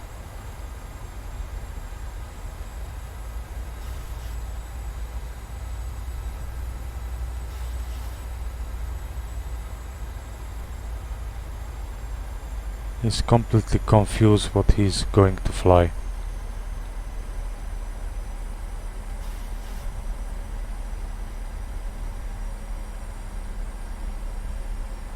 And now he start descent. You see it? Altitude hold, unable to keep the altitude. Anyway, 135 plus 20, it's 155. Or plus 15. I put it plus 15. It's 150.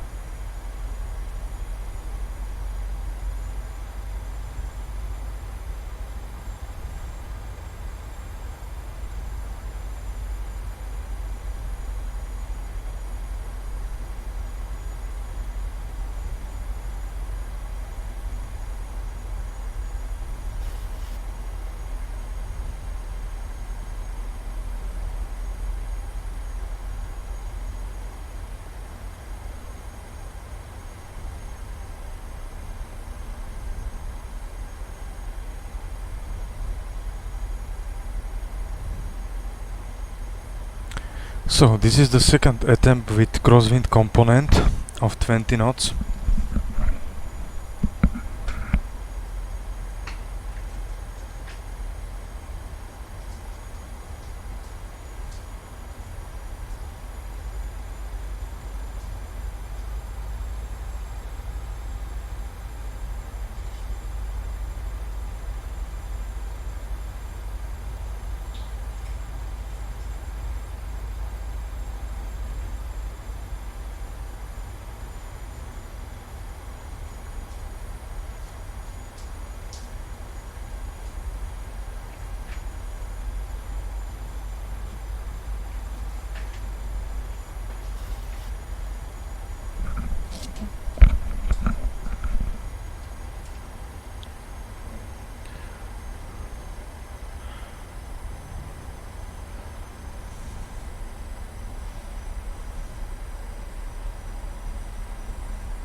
Okay, in order not to overshoot it, I put again speed 160 right over here.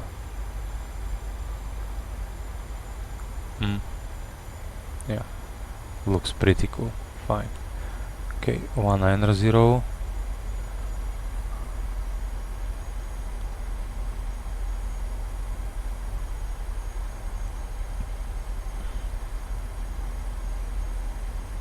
$200.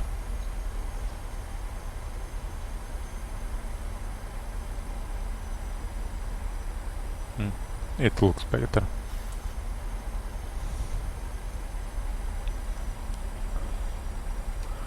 Okay, we may start to decelerate.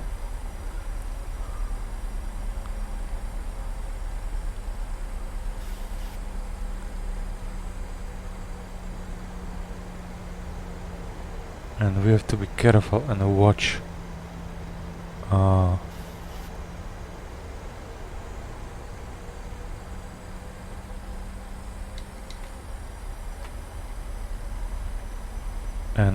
our altitude. We are 100 feet below. Again, climb please.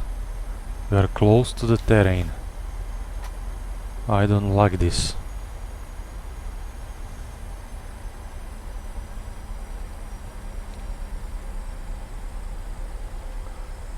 Okay, heading select, localizer, and now we don't have the Microsoft Flight Simulator localizer course, and we have PMDG course, so we'll see.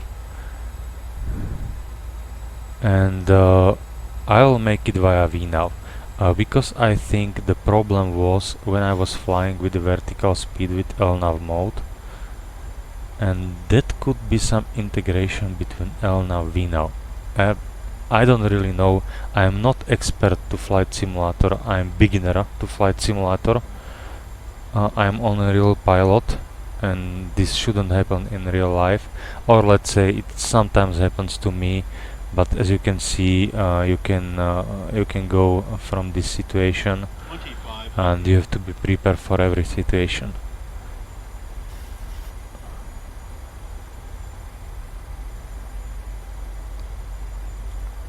Okay, I will leave it in VNAV. Fancy speed VNAV pass. We will prepare 3500 feet.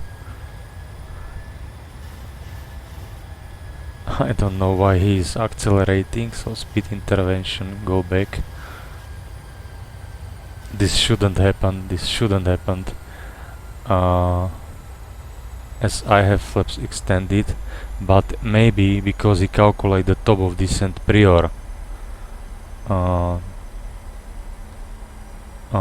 to reaching, we were in front of the top of descent, that's why he was accelerating. Yeah, that could be the reason.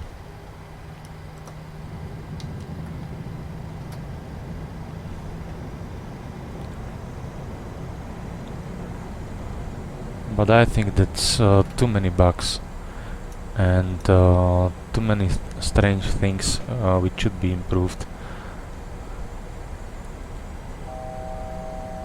I intentionally load this video into the YouTube in order to see what was my mistake, because top of descent was prior me, and I put it into the LNAV VNAV and he accelerated the airplane because he thinks that he was in cruising altitude, which was not true. But anyway, speed intervention, put the speed back, and after passing top of descent everything should be okay, it should be normal. VNAV logic sets to us that we can easily go to 4,600 feet. I always forget us 4,500 feet. Okay, that's right. That's perfect.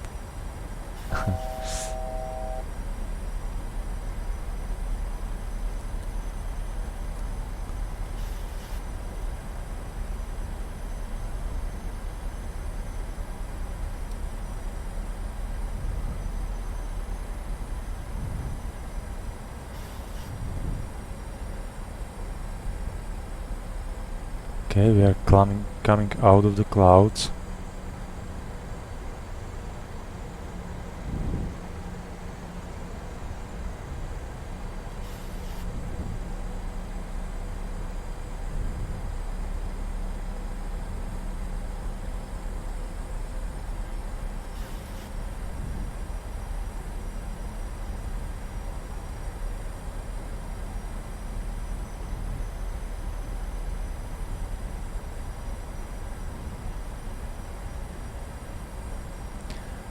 Anyway, flaps 30, 2500. and we have for we have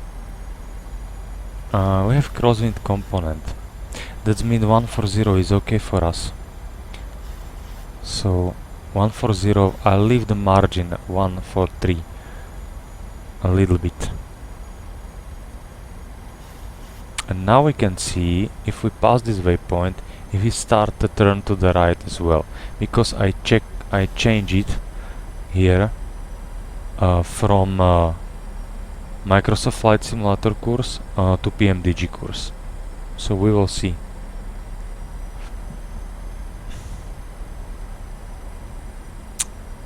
No. It's strange situation. Okay, he start to turn, which he shouldn't start. Anyway, once again, recycle flight director switches. I don't have the lucky day today. And deselect the speed arm, and we are continue visually, and we have crosswind.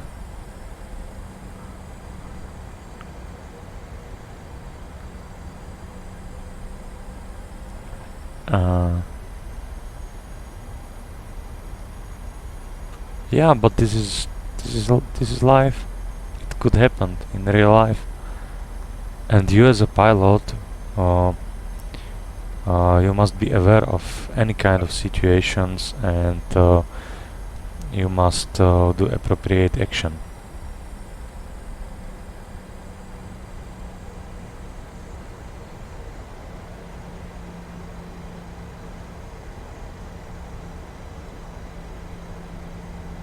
Glide slope. Okay, the Glide winds slope. start increasing from our left side. We Glide have slope. almost 14 degrees crosswind Glide component. Glide slope. Disregard the glide slope. Glide slope. According to Vina, we should be okay. According Glide to Papi, slope. we are high above profile. Glide slope. Glide slope. Glide slope. Glide slope. Glide slope. Glide slope. Glide slope. Glide slope. Glide slope. Glide slope. This Glide crane slope. is Glide slope. 200. 100. 50. 40. 30. 20. 10. okay. A little bit of flare. Okay, we are on the ground using full reverse.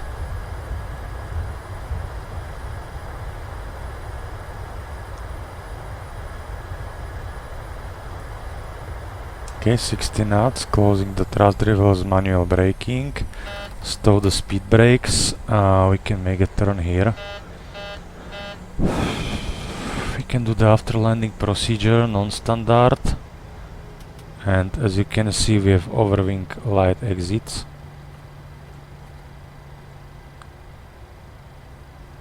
This is the bug, I think so.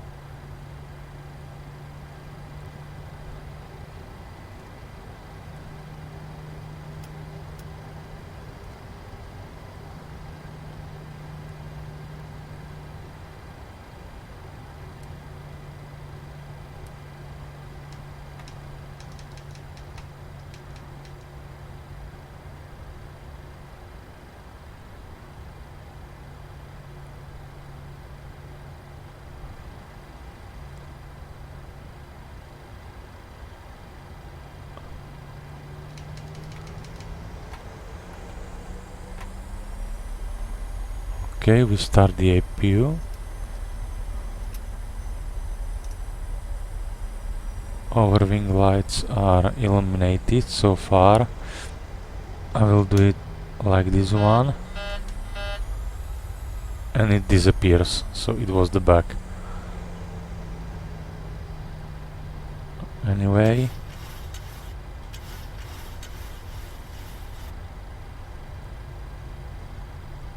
Put the stabilizer trim back to 5 units.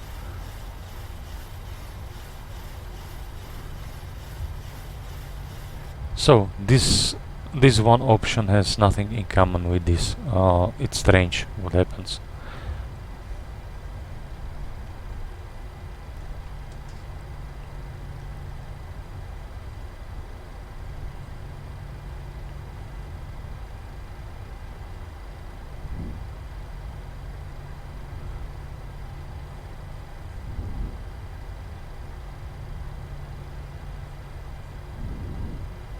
Because the flight director should show us the at least the horizontal point, at least to the missed approach point. Okay, I have passed it. Anyway.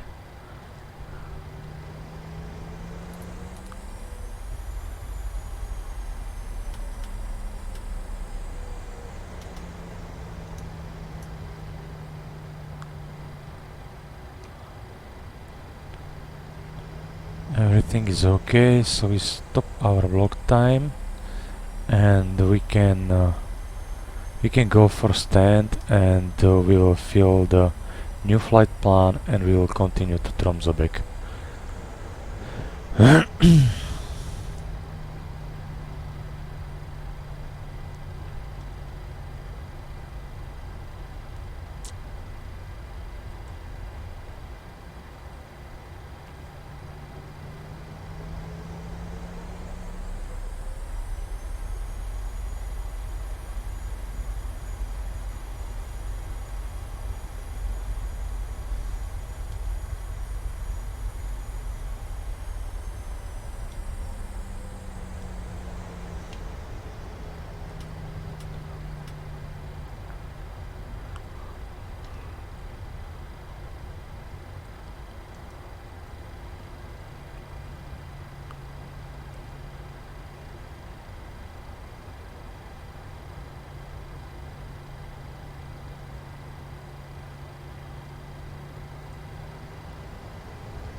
Okay, it's fine, we can parking brake, shut out the engines, and after landing procedure checklist, sorry, shutdown checklist and shutdown procedure. Okay, so we have, I will leave packs to on position, and now I will warm up the cabin for the next passenger comfort, and we will recycle the IRSs, and I think that's it. So now at this stage the captain is filling journey tech log, and the first officer will fill the rest of the operational flight manual, and yeah, we got a new envelope with new flight documentations, and we decided what to do the next.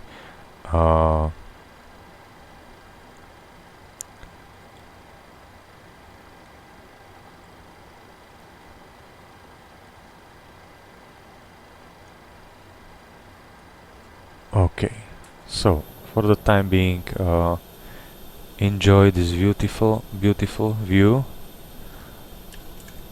and I will fill the new flight plan for us.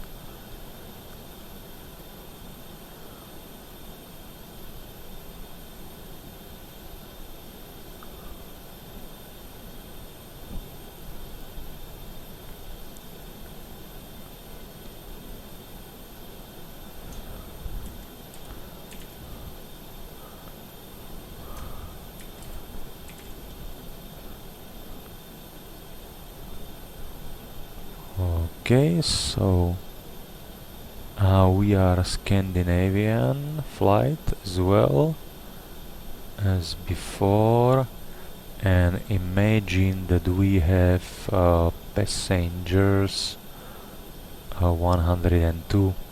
That's pretty cool. Perfect.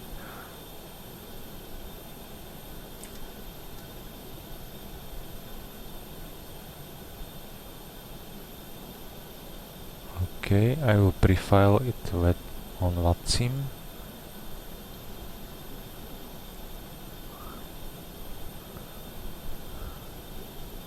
And what we need to do the next, rest over operational flight plan. Again, connect, and with the simbrief downloader, download it, place yes, okay. Once we have everything completed. So, ladies and gentlemen, we are departing from Svalbard. Pretty cool weather. I will not discuss it. For the today flight we have cost index 113. We have wind condition at our cruising level 240 12 knots. And we have ISO deviation plus 10 degrees of centigrade. We will see how accurate the live weather is. And flight level will be 390. And our destination alternate is Echo November Echo Victor NF Airport. And we have minimum block fuel 5,800 kilograms, and FMC reserve is 2.2 for NF. That's quite okay. What we check the next? MEL CDL, there is nothing. Airplane is fully serviceable. Regarding to issue with the flight directors on between step down point and miss approach point, which I don't understand, and those of you who understand what was my mistake, just let me know in the comments, and I will learn from you. So we have 102 passengers on board, and checked baggage is 1.3 ton. If I can see, there are no significant weather conditions. Tromso, it's quite okay, broken 2,500 feet. And the wind was blowing from 3307 knots. In case of forecast, it's temporary light rain showers, so basically nothing special. Varna events, NV airport events, events, sorry. It's nearly the same condition. Regarding to NOTAMs, nothing special. Regarding to significant chart as well, nothing special. So in case of unstable approach, I will take 500 kilograms in additional. So in this case, what we have to do, we have connected the fuel truck, and we have 5,800 kilograms plus 500, that means, let's say 6,500, it's quite okay. So we may start the refueling. Captain is performing the walk around. We will check the hydraulics is okay, brake pressure okay, and oil quantity of the engines are okay. Do not video reverse, that's quite fine. So we will start here, and I forget to put the IRSs.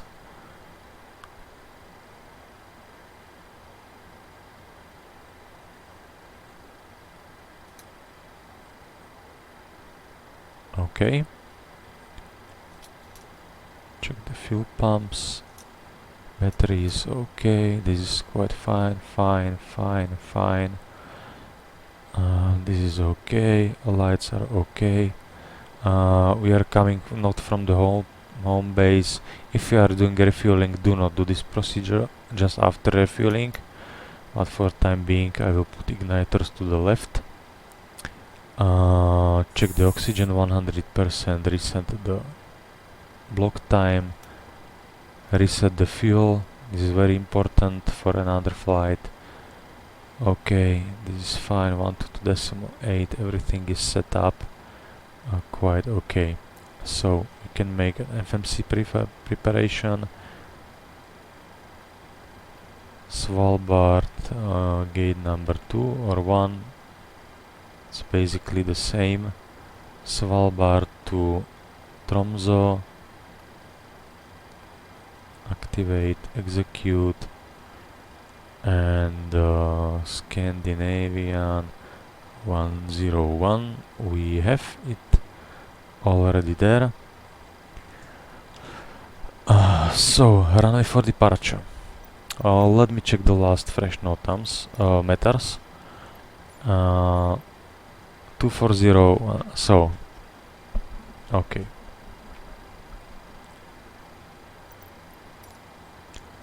Ampis 1 Bravo 390. Cost index, as I said before, was 13 and reserves was 2.2. It was quite okay. Cruise wind was 204/10 and ISO deviation plus 10 degrees, exactly -46, and it's okay. Transition altitude here in Svalbard is slightly different, 5,000 feet. That's okay. So master caution, everything seems to be okay.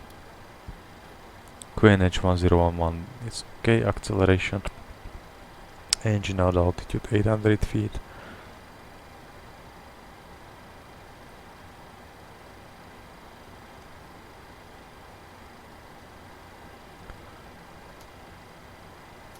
Okay, do not forget to put the flight director, as I forget before. Initial climb credits is 5,000 feet and AMP is 1 Bravo, SID.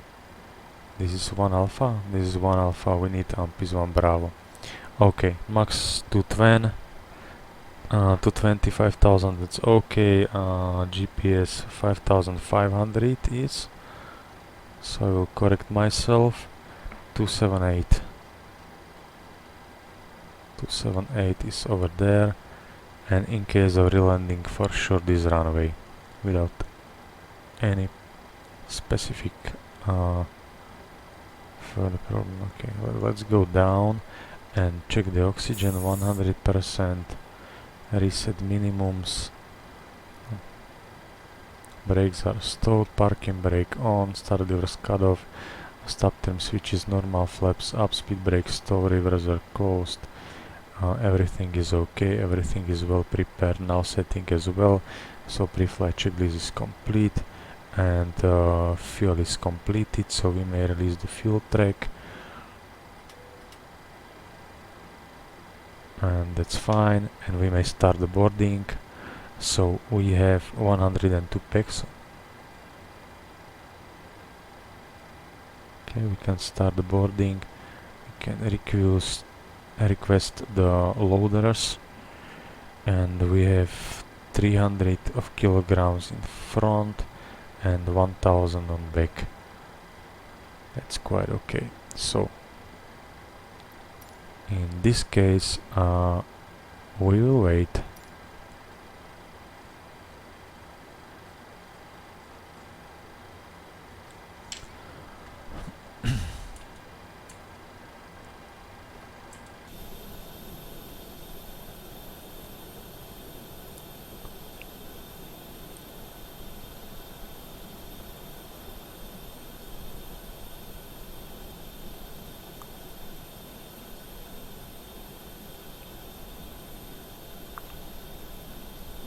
Hey guys, we are waiting. We slowly have enough time to step in the car and go away. No, it's not the fuel truck driver.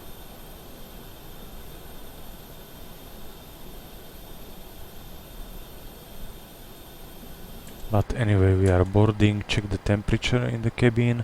It's 22 degrees of centigrade. I will little bit adjust it behind the auto position in order to warm up the cabin.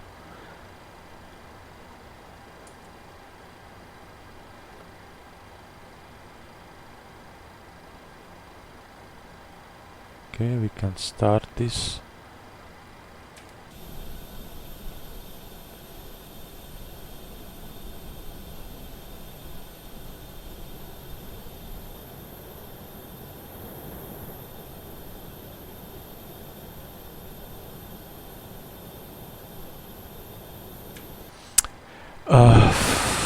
Okay, I will consider maybe we will do the second go around in Tromso, but anyway, I will put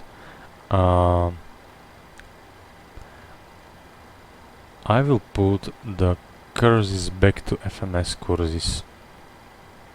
Where is it? On. We will see what happens in Tromso.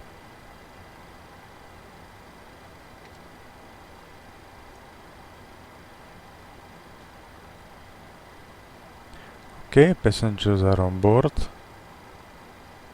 and we are still waiting for loading the baggage.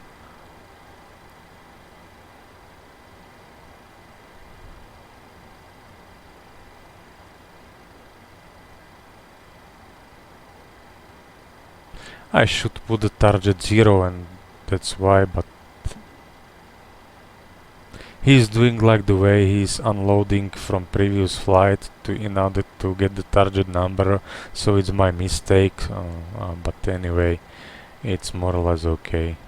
Just the fun. I will learning. I'm still learning on flight simulator, so please disregard this situation. So 51.1 we have and one limit. In case of the strong wind conditions, I will go for full takeoff troughs and flaps 1 takeoff in order to have the stable airplane. 5 is okay, and we have 340 of 20. Sorry, 240.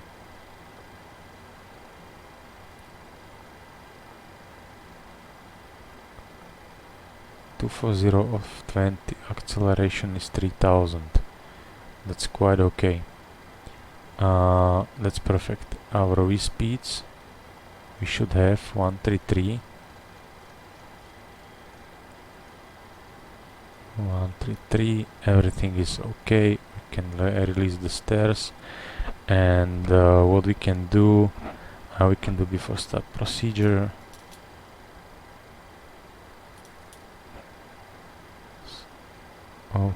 Okay. And what I forget to put within the pre-flight in scanned flight level 390.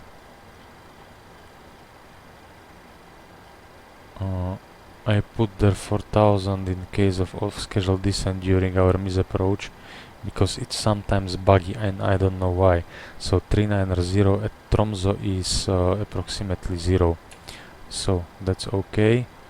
But anyway, this is the part of the checklist, so it's okay. So far so good. Yeah, we have everything prepared. We put this anti-collision lights on. Guy on the jump seat must be.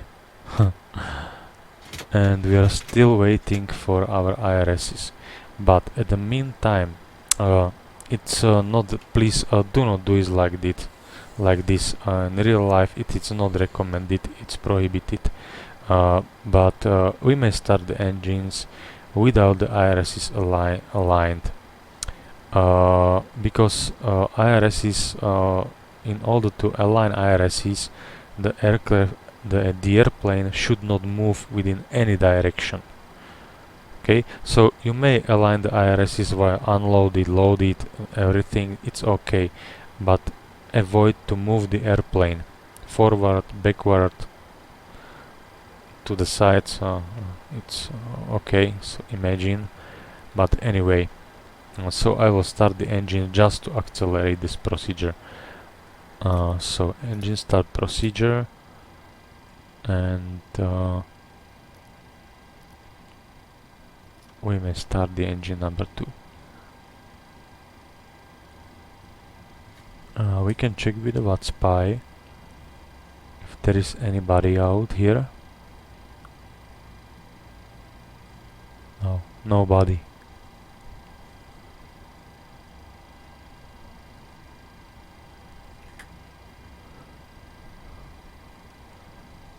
Okay. N1 and 2 very slowing. It's very slow, but it's basically okay.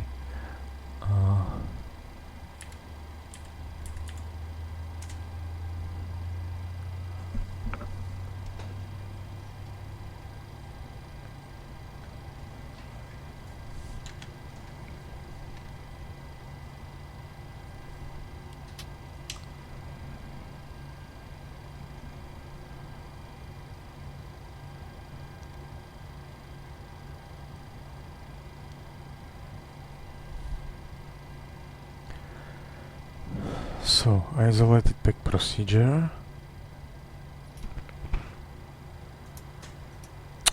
Like this one.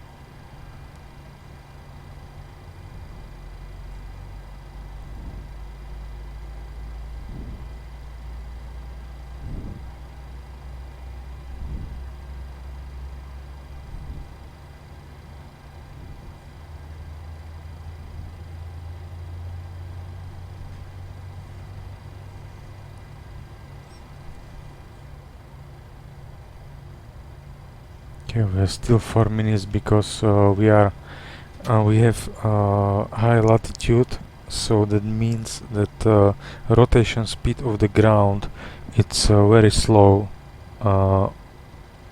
near the polar circle, so that means that align time will be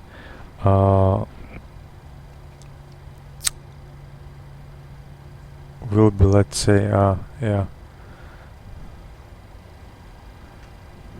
faster, not so fast. Okay. Anyway, we have 2 good stable engines. We just check the hydraulics and we put flaps 1. As I said before, we can remove the chokes. Brake pressure is okay. That's quite fine. We can do the before taxi procedure to line. Again, this is absolutely non-standard procedure, and please do not follow this procedure. Wait for ILS's align and then start the engines. I will do it just because I would like to quick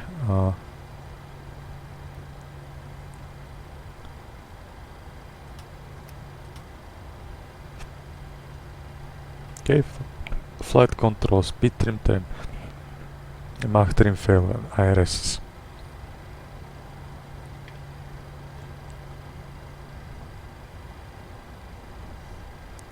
And just to brief the departure, initial climb clearance 5,500, climb gradient 5.3% up to 4,000 feet, which is quite okay. AMPIS climb on 278 track to Sierra Bravo 402, which is flyover point, Sierra Bravo 422 flight over point as well, and make it via 142 direct to Erna waypoint, which is AMPIS.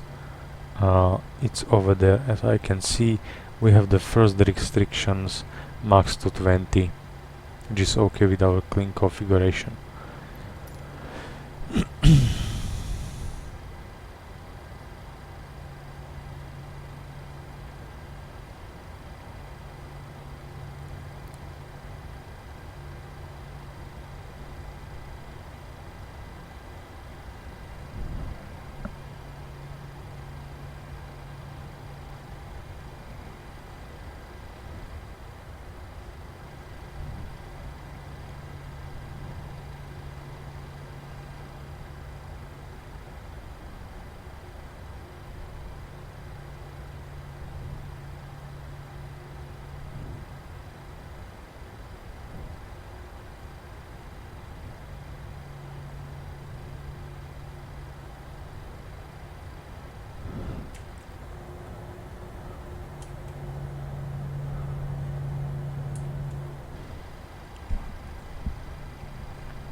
Okay, so now IRS should be aligned.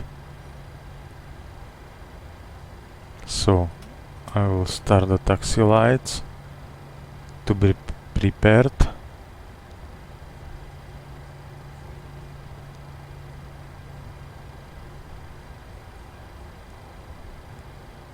Okay, release parking brakes and we are good to go.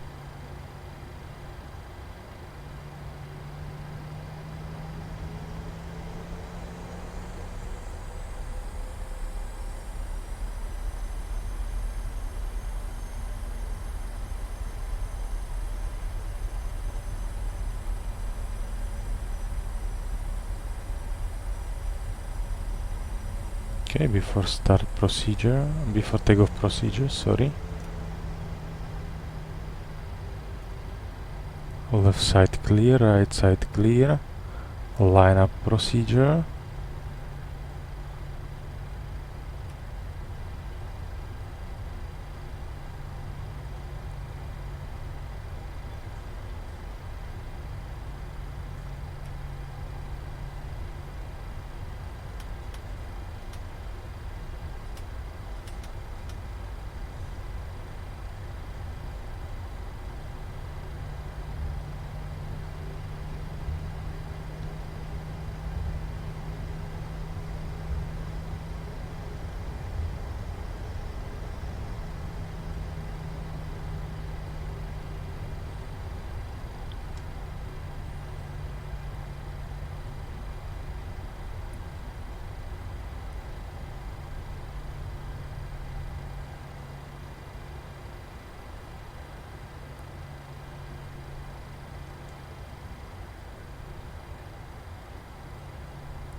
Okay, start our block flight time. Let engine stable. We'll align with the runway just to confirm the heading is okay. Rolling takeoff. Runway heading is checked. Takeoff N1 Toga.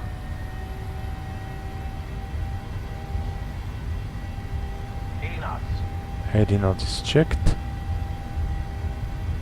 V1. Rotate. V1 rotate.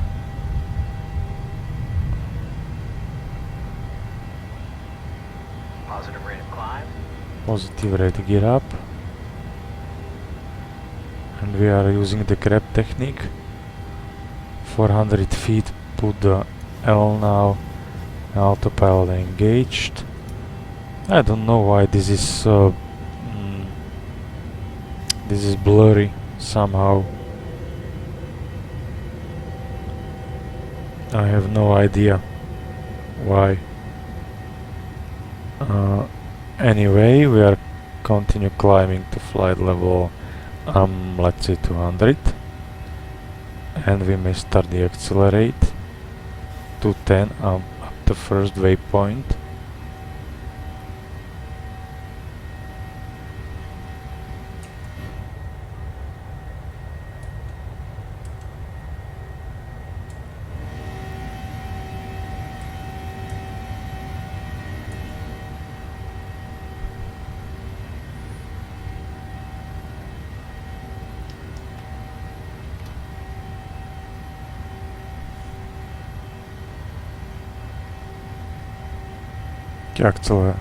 Transition altitude set standard, altimeter setting cross-checked, and we have flaps up, no light.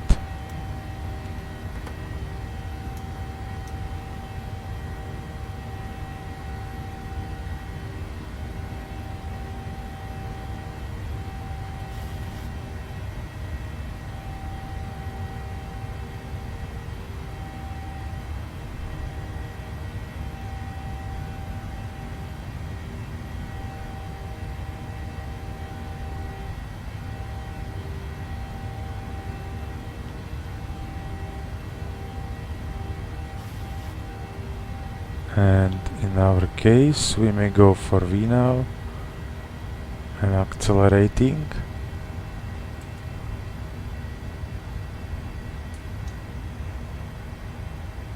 Yeah, that's the airport. They are quite high. The engines are extremely powerful even with cold temperature and the high QNH, and especially with the half capacity of the airplane and full thrust, we are flying like a rocket. Okay, fly low 100, reset minima, lights off. We will check the cabin temperature. It is okay. It's quite fine, so we can a little bit cool it down. And pressurization, it's working quite well. So the basically no problems, and we may release the cabin crew.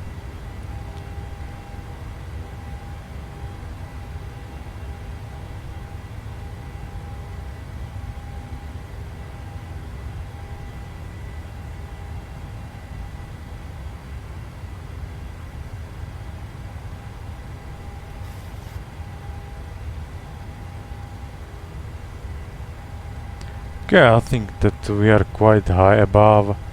We can make it direct to DVAC point. I don't see any problems with it, and we are going to flight level 390, and 390 is set as well here, so we can make it 390.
And now we can make a circle around the Tromso airport with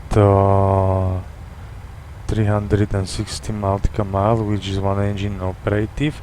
So if we have a failure of one engine, and I will go to Tromso from this waypoint, and if you have the engine problems, I will go back to Svalbard, but that should be tricky because crosswind component with one engine in operative, I really consider to fly to Tromso with low fuel, is trying to make an attempt to land with this high crosswind, and as you can see, downdraft for final.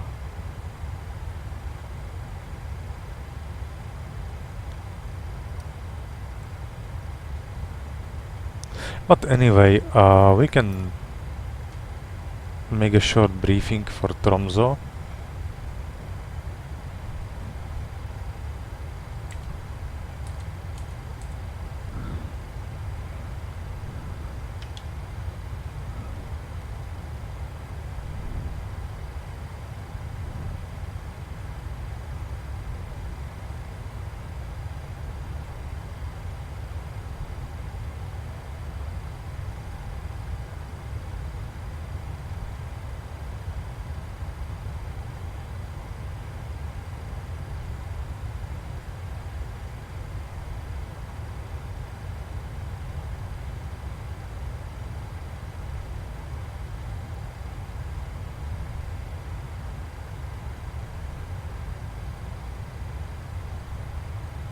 Okay, it's basically said in general part of the briefing that all airliners who would like to fly to Tromso has declared the performances of their airplanes, and just be aware of the fact of the strong wind conditions during approach and final, and fulfill this requirement via civil aviation authorities of Norway.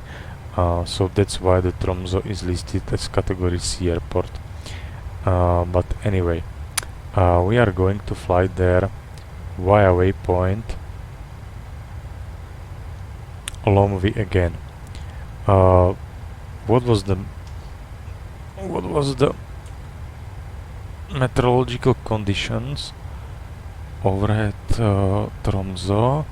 I will check it. Okay, we have Tromso, 31010 knots. That means that definitely we are going to use the runway 36 because there is a steep descent and it would be hard to decelerate the airplane during the descent. So QNH was 1006, wind condition 1310 at 10 knots, and we have vicinity showers of rain with broken 2500.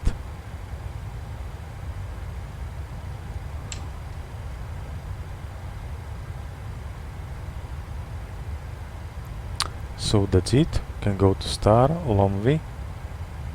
Hello, Lomvi, where are you? Here. 18, no. This is for us. Okay. So make it ILS 36 via Lomli for Lima and Rebli point. It's the transition point with max 220. That's quite okay. That's perfect. I like it. We have altitude restrictions 110 overhead Lomvi, which we have. Another restriction is Osrat 5000 and Rebli 220 and 5000. Then we are going to Vemen. Vemen is here too, and Vemen we should have max 210 knots and altitude 5000 as well until Etutu, which is our final approach point, to have 5000, and we will go down via glide slope, and the glide slope is 4 degrees. 4 degrees, imagine, is quite high, and as we are low weight, we can use this climb gradient, so we can easily go down to our minimums, which are 385. So I put there 385.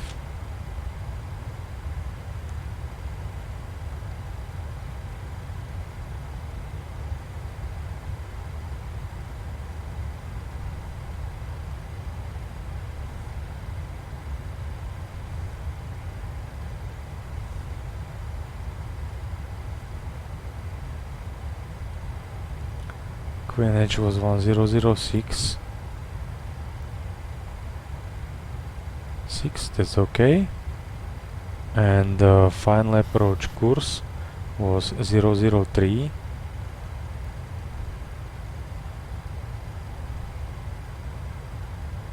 What I am doing now. Okay, 003. Auto brake. Go for 3.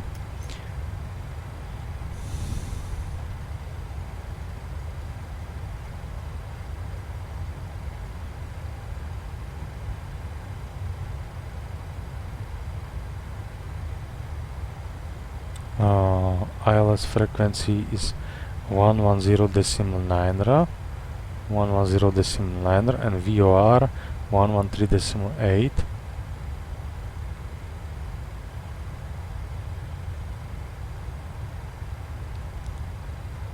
(113.8) just pre-select it, and in case of misapproach procedure, Kilo Victor and DB362.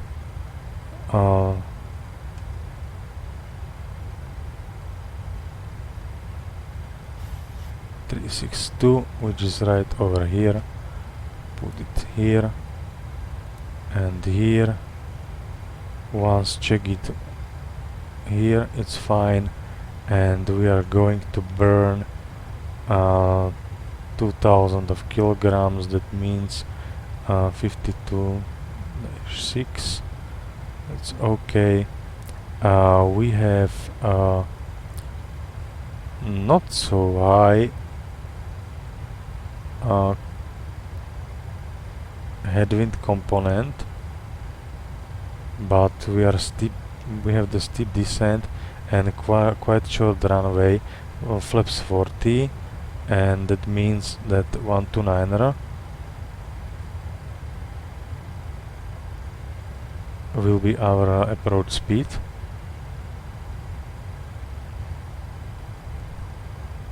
So that's it, and puppy we have on the both sides.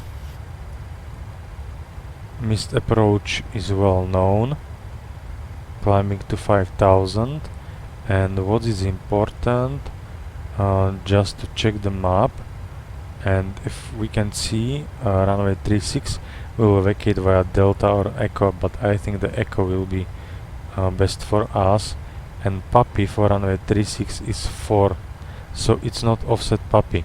The puppy indication should in this case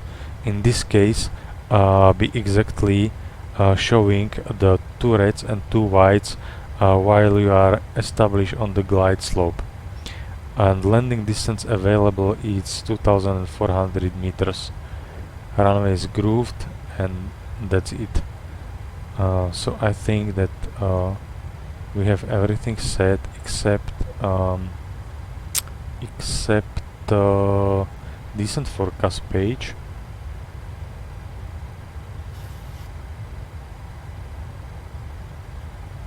And now we can put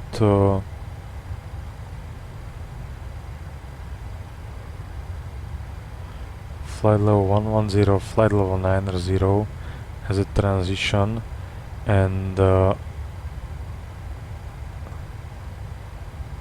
1006. It's okay. We request the wind.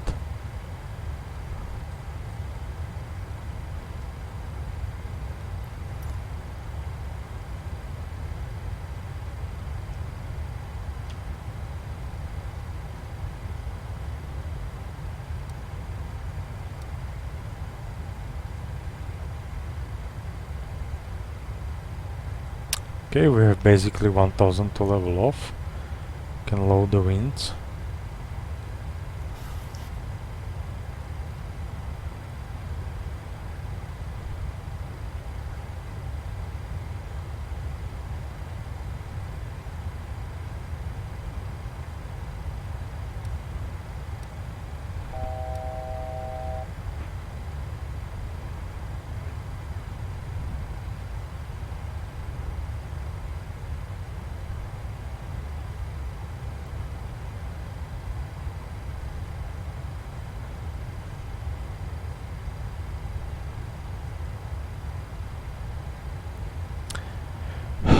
Anyway, airplane status is okay.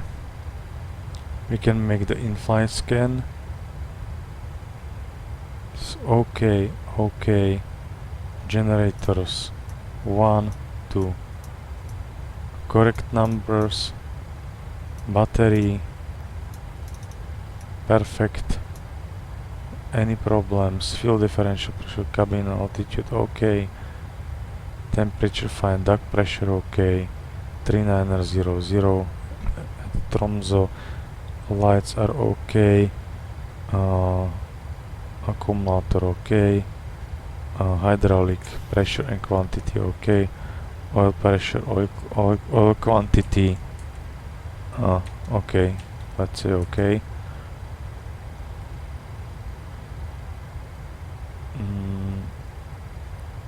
And that's it. So we are basically prepared, and I will cut the video and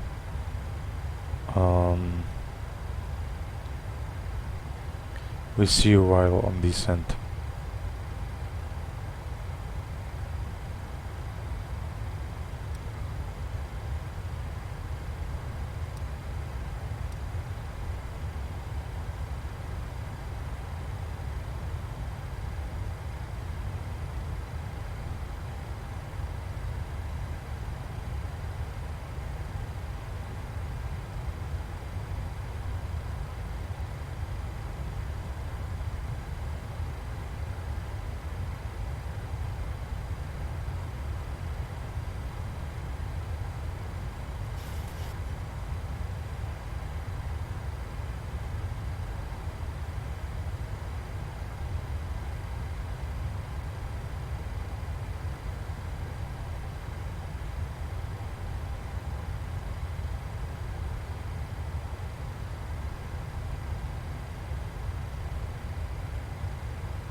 Okay, hello guys. So we just passed our top of descent to Tromso airport. I a little bit fall asleep, so I passed my top of descent. But anyway, the weather conditions here in Tromso as category C airport is right now showers of rain, and the wind is now 2405 knots, so that means that we are going to make a straight in approach for runway 18 and huge QNH change. QNH is now 1014 and broken 2500, so we can see how in this destination it's weather changing. As we depart, I guess it was 1008 and now it's 1014. So it's a big difference. But anyway, as we are descending, just we check the recall, and We are going via Lonely, 3 Mike to Ogbot, which is 5000 feet at or above, and Lonely is 7000 feet at or above. And we can go to VNAV path, and the auto brake I put on 3 because it's weather runway and landing distance available here in Tromso. As you can see, we are going through the hills, through the fjords right over here, so it may be turbulence, and according to our approach, which is ILS runway 18, it's a really huge steep descent. It's 4 degrees of glide path. So this is the case. The Tromso is category C airport. The strange meteorological conditions and steep glide path, and as you can see on the chart, the landing distance available for runway 36 is 2400 meters. Okay, with the wet runway I will go definitely for flaps 3 because I don't know if I'm high or low on profile. But anyway, we have pre-selected our minimums, which are with our low weight we can easily achieve the climb gradient of 40%, so it's 322. I have 332. Okay, so 322, it's right over there. We have basically light wind conditions, so I will make it like we're going to burn 300 kilograms, so 51 decimal 5, and I will go for flaps 40, and wind correction will be plus 5. That means our approach speed will be 1 to 7. 1 to 7, so that's okay, that's quite fine. Airplane status is okay as we discussed, and now we discuss holding. And holding over, for example, holding over Ogbot point, and we have holding fill available for 30 minutes. That's quite okay. I'm happy with this number.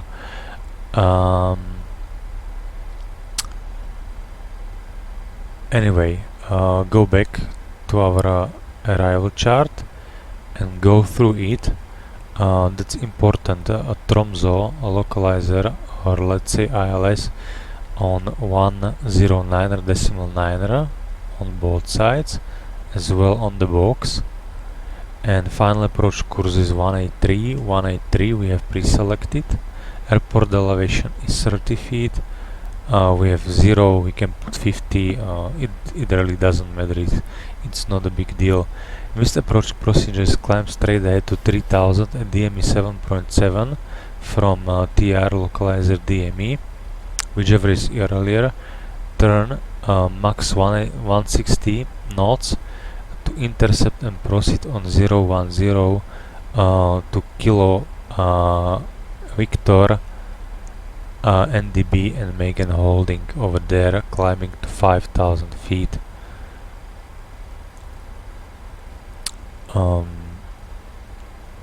So that's basically the missed approach procedure, and as you can see, puppy we have on the both side and steep descent angle of 4 degrees. So I'm trying to be on Baxas to be configured at least with the flaps 10. Maybe we will see for gear down and flaps 15. I will anyway, as a backup Tromso VOR 113.8 113.8 we have set, and for miss approach we have Kvalsund NDB Kilo Victor 362 which is set on a navigation display as well. So we are approaching flight level 200. We recycle the cabin crew.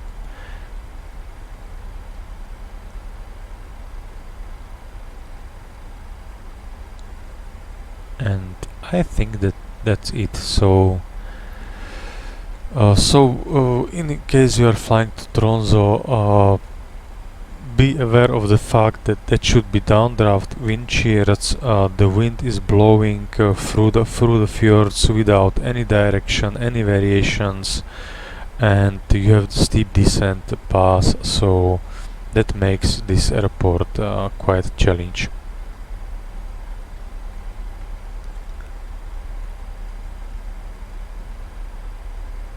You have as well on the chart depicted that the ground proximity warning may occur approximately at DME 5 if procedure flown at clean configuration, so just don't be scared about it. And what is next here? GNS is required. We need to in order to fly the approach via AirNav waypoints. We need to have the GPS, DME and ADF required as well. Warning steep glide slope angle, this is what I was talking about. An appropriate airplane and crew qualification required, so you need to perform at least some training on flight simulator. So basically that's it, and we will leave the runway via Alpha or Bravo directly to the apron. We have quite short taxi, so I will stop just after the vacating position and configure airplane for after landing procedure to the gate, and we will not start the APU, we will leave it on like it is, and we will use ground power source once we are on the gate. Okay?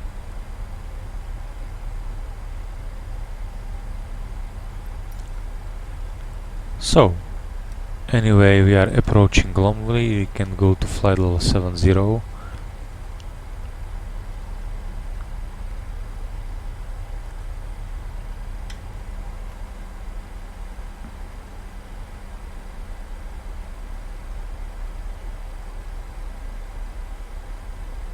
Maybe put the lights a little bit.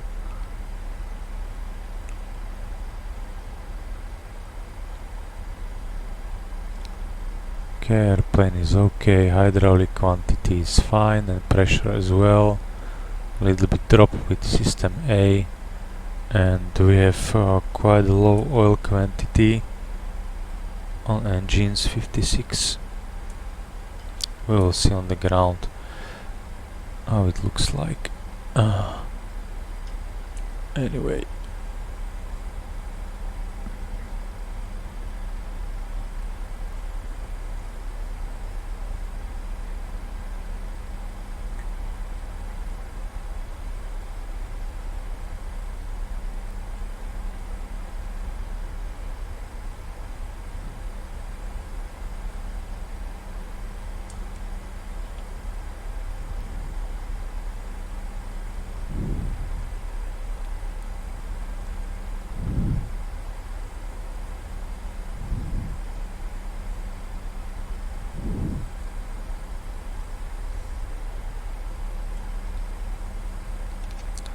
So the airplane is accelerating, just a little bit more speed brakes.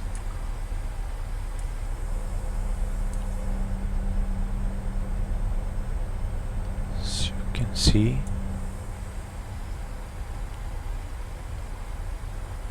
We are approaching flight level 100, so shortly we will be decelerating into 240 below flight level 100.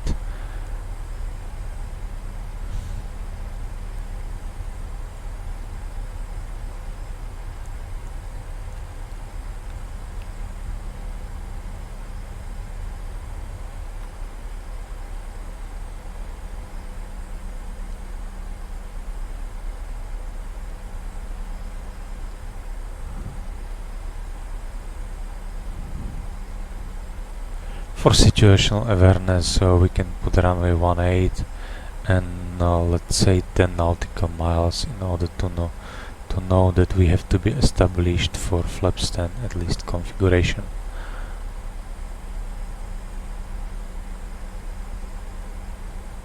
Okay, so flight level 100, lights coming go, and as we are in the night conditions, logo light as well on, and we will be a little bit cool down the cabin in order to not have the shock of the passengers.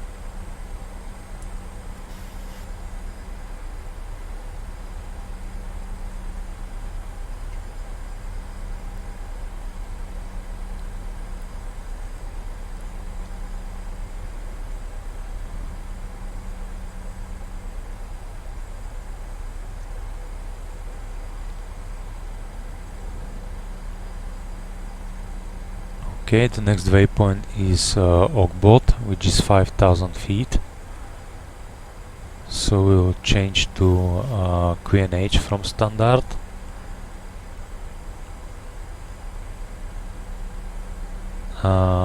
Regarding to Svalbard, I need to check the mis-approach procedure once again. Climb straight ahead to 3000 feet or DME 7.7, whichever is earlier. Then turning right, maximum 160 to intercept and proceed on 010 to Kilo Victor and climbing to 5000 feet and hold.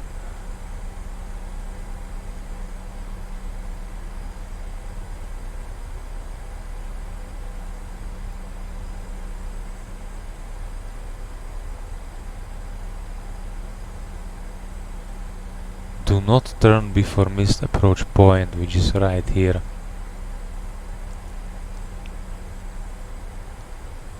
Okay.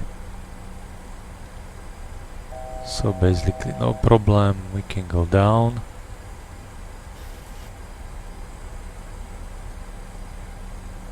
$5,01014 we have pre-selected. Can a little bit decelerate again. Don't forget to put the heading back.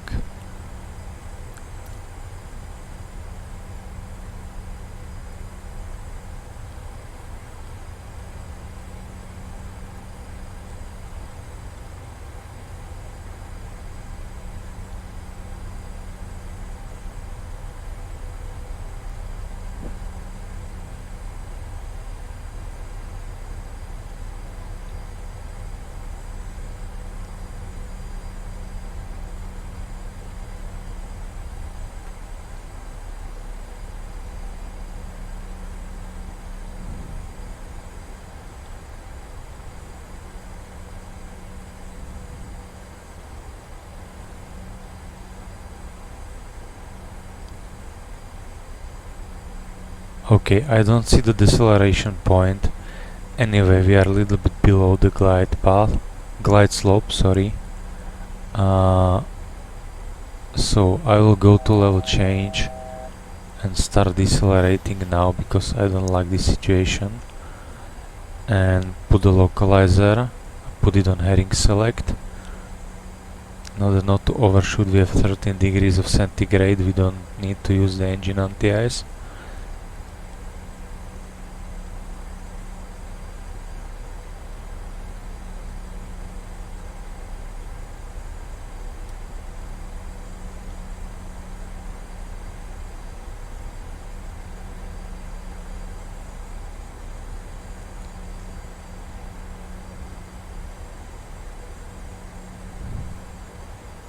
Once again, frequency is okay, 109.9 or 10.9. Check with VHF now. I don't hear anything because it's not modeled. I guess so. So approach mode means approach heading 183 is set, flaps 1.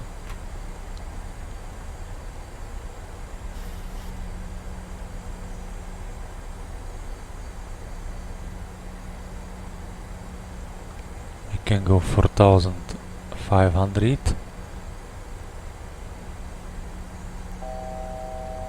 Flaps 5. I put speed 170.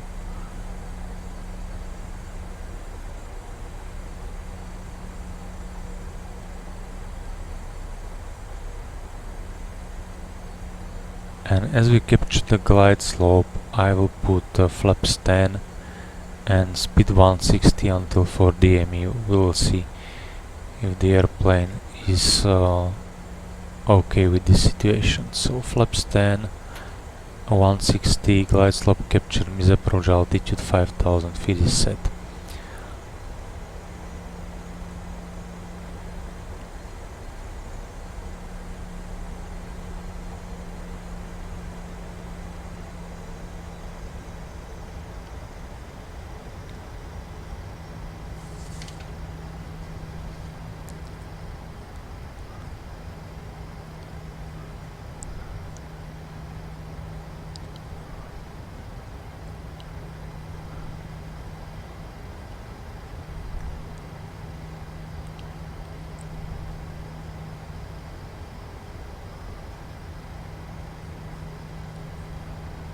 Okay, so I will put into the fixed page 5 miles, which may start to make it on a final approach configuration. And now we have crosswind from the left side. So anyway, we are basically approaching 5 miles. I will put engine start switches to continuous, cabin crew landing position, arm the speed brakes, and going for gear down and flaps 15.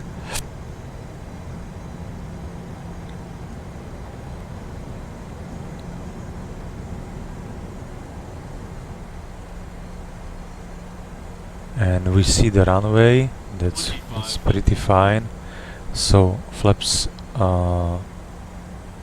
we said flaps 40, so we can go via flaps 25.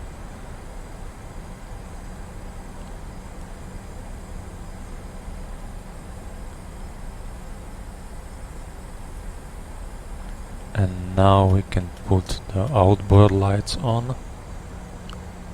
And flaps 40, that means we approach speed 127. Okay, so engine start switches continue, speed brake arm, landing gear down, flaps 40, green light. Landing checklist is basically completed. We can fly manually. 1000.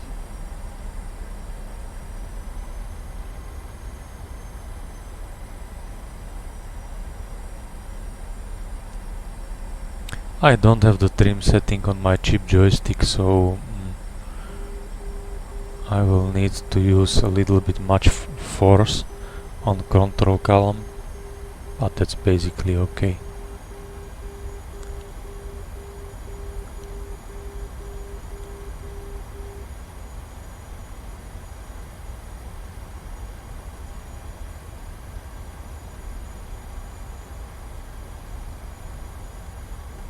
As we can see, the puppy match our conditions with our glide slope, so the scenery is pretty quite modeled.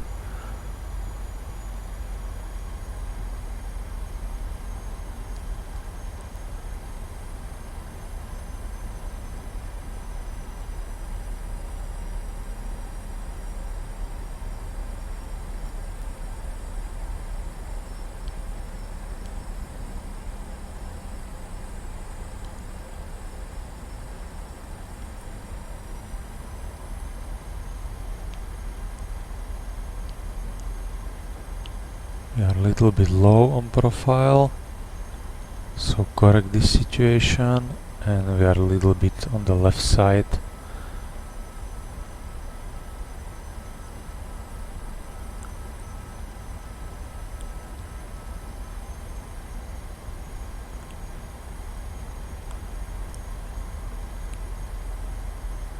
Now we are okay. There are no rain showers, I'm happy with it. 500.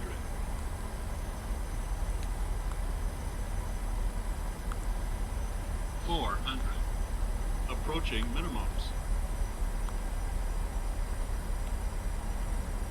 300. Minimums. Minimums landing. 200.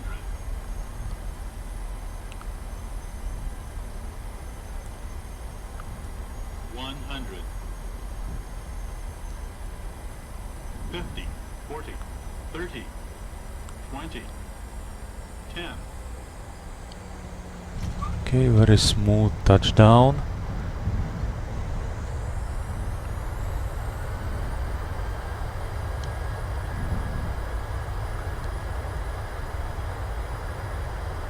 Okay, 60 knots. We may close the thrust levers. Manual braking. It means auto brake disarm, and we will vacate via second one.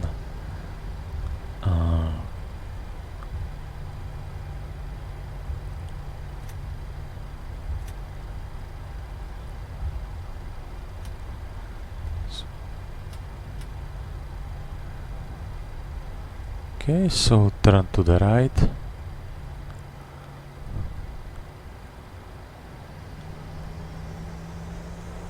And after landing procedure.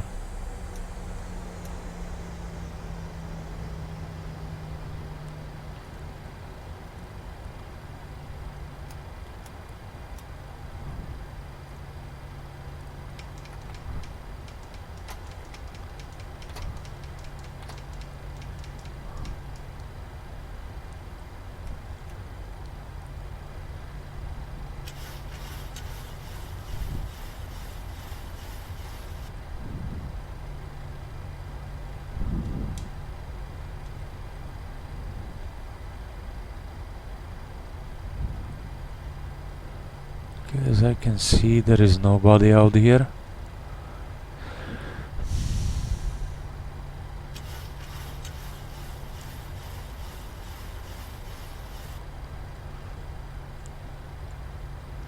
In this case, we can pick up any stand we would like to.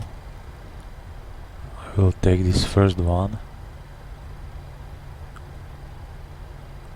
It's stand number 18.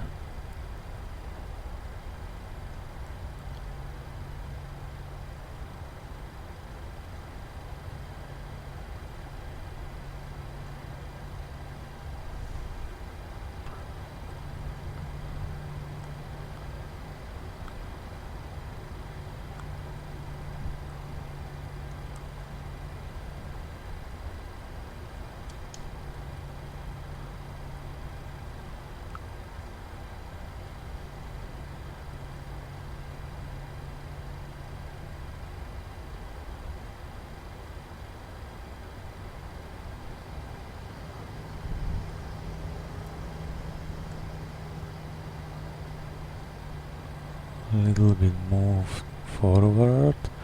Okay, we have parking brake set. That's quite okay. Now we will a little bit wait for the cool down the engines. Just 1 minute is enough, because outside the temperature is quite low, so it should be okay.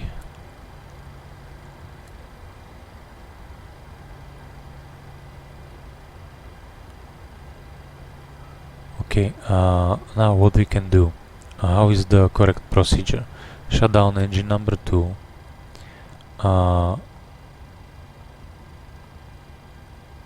Then connect the ground power, because it's connected from the right side. Okay, if we have ground power, check it if it's good quality. When it is, you can make connect ground power and shut down the engine number 2. Okay, check the brakes, it's okay. So release the passengers. Anti-collision lights, we have below 10% of F1 is going off. Fuel pumps off. Hydraulic panels off. PEX off. IRS is off. That's fine. And the transponder on standby 2000. Closing the jump seat, and as soon as the disembarkation is complete, we can perform the secure checklist. And secure checklist looks like IRS is off, cabin utility power off, emergency exit lights off, window heat off, PEX off, and that's it. We may shut down the GPU and close the battery, and the airplane is secured.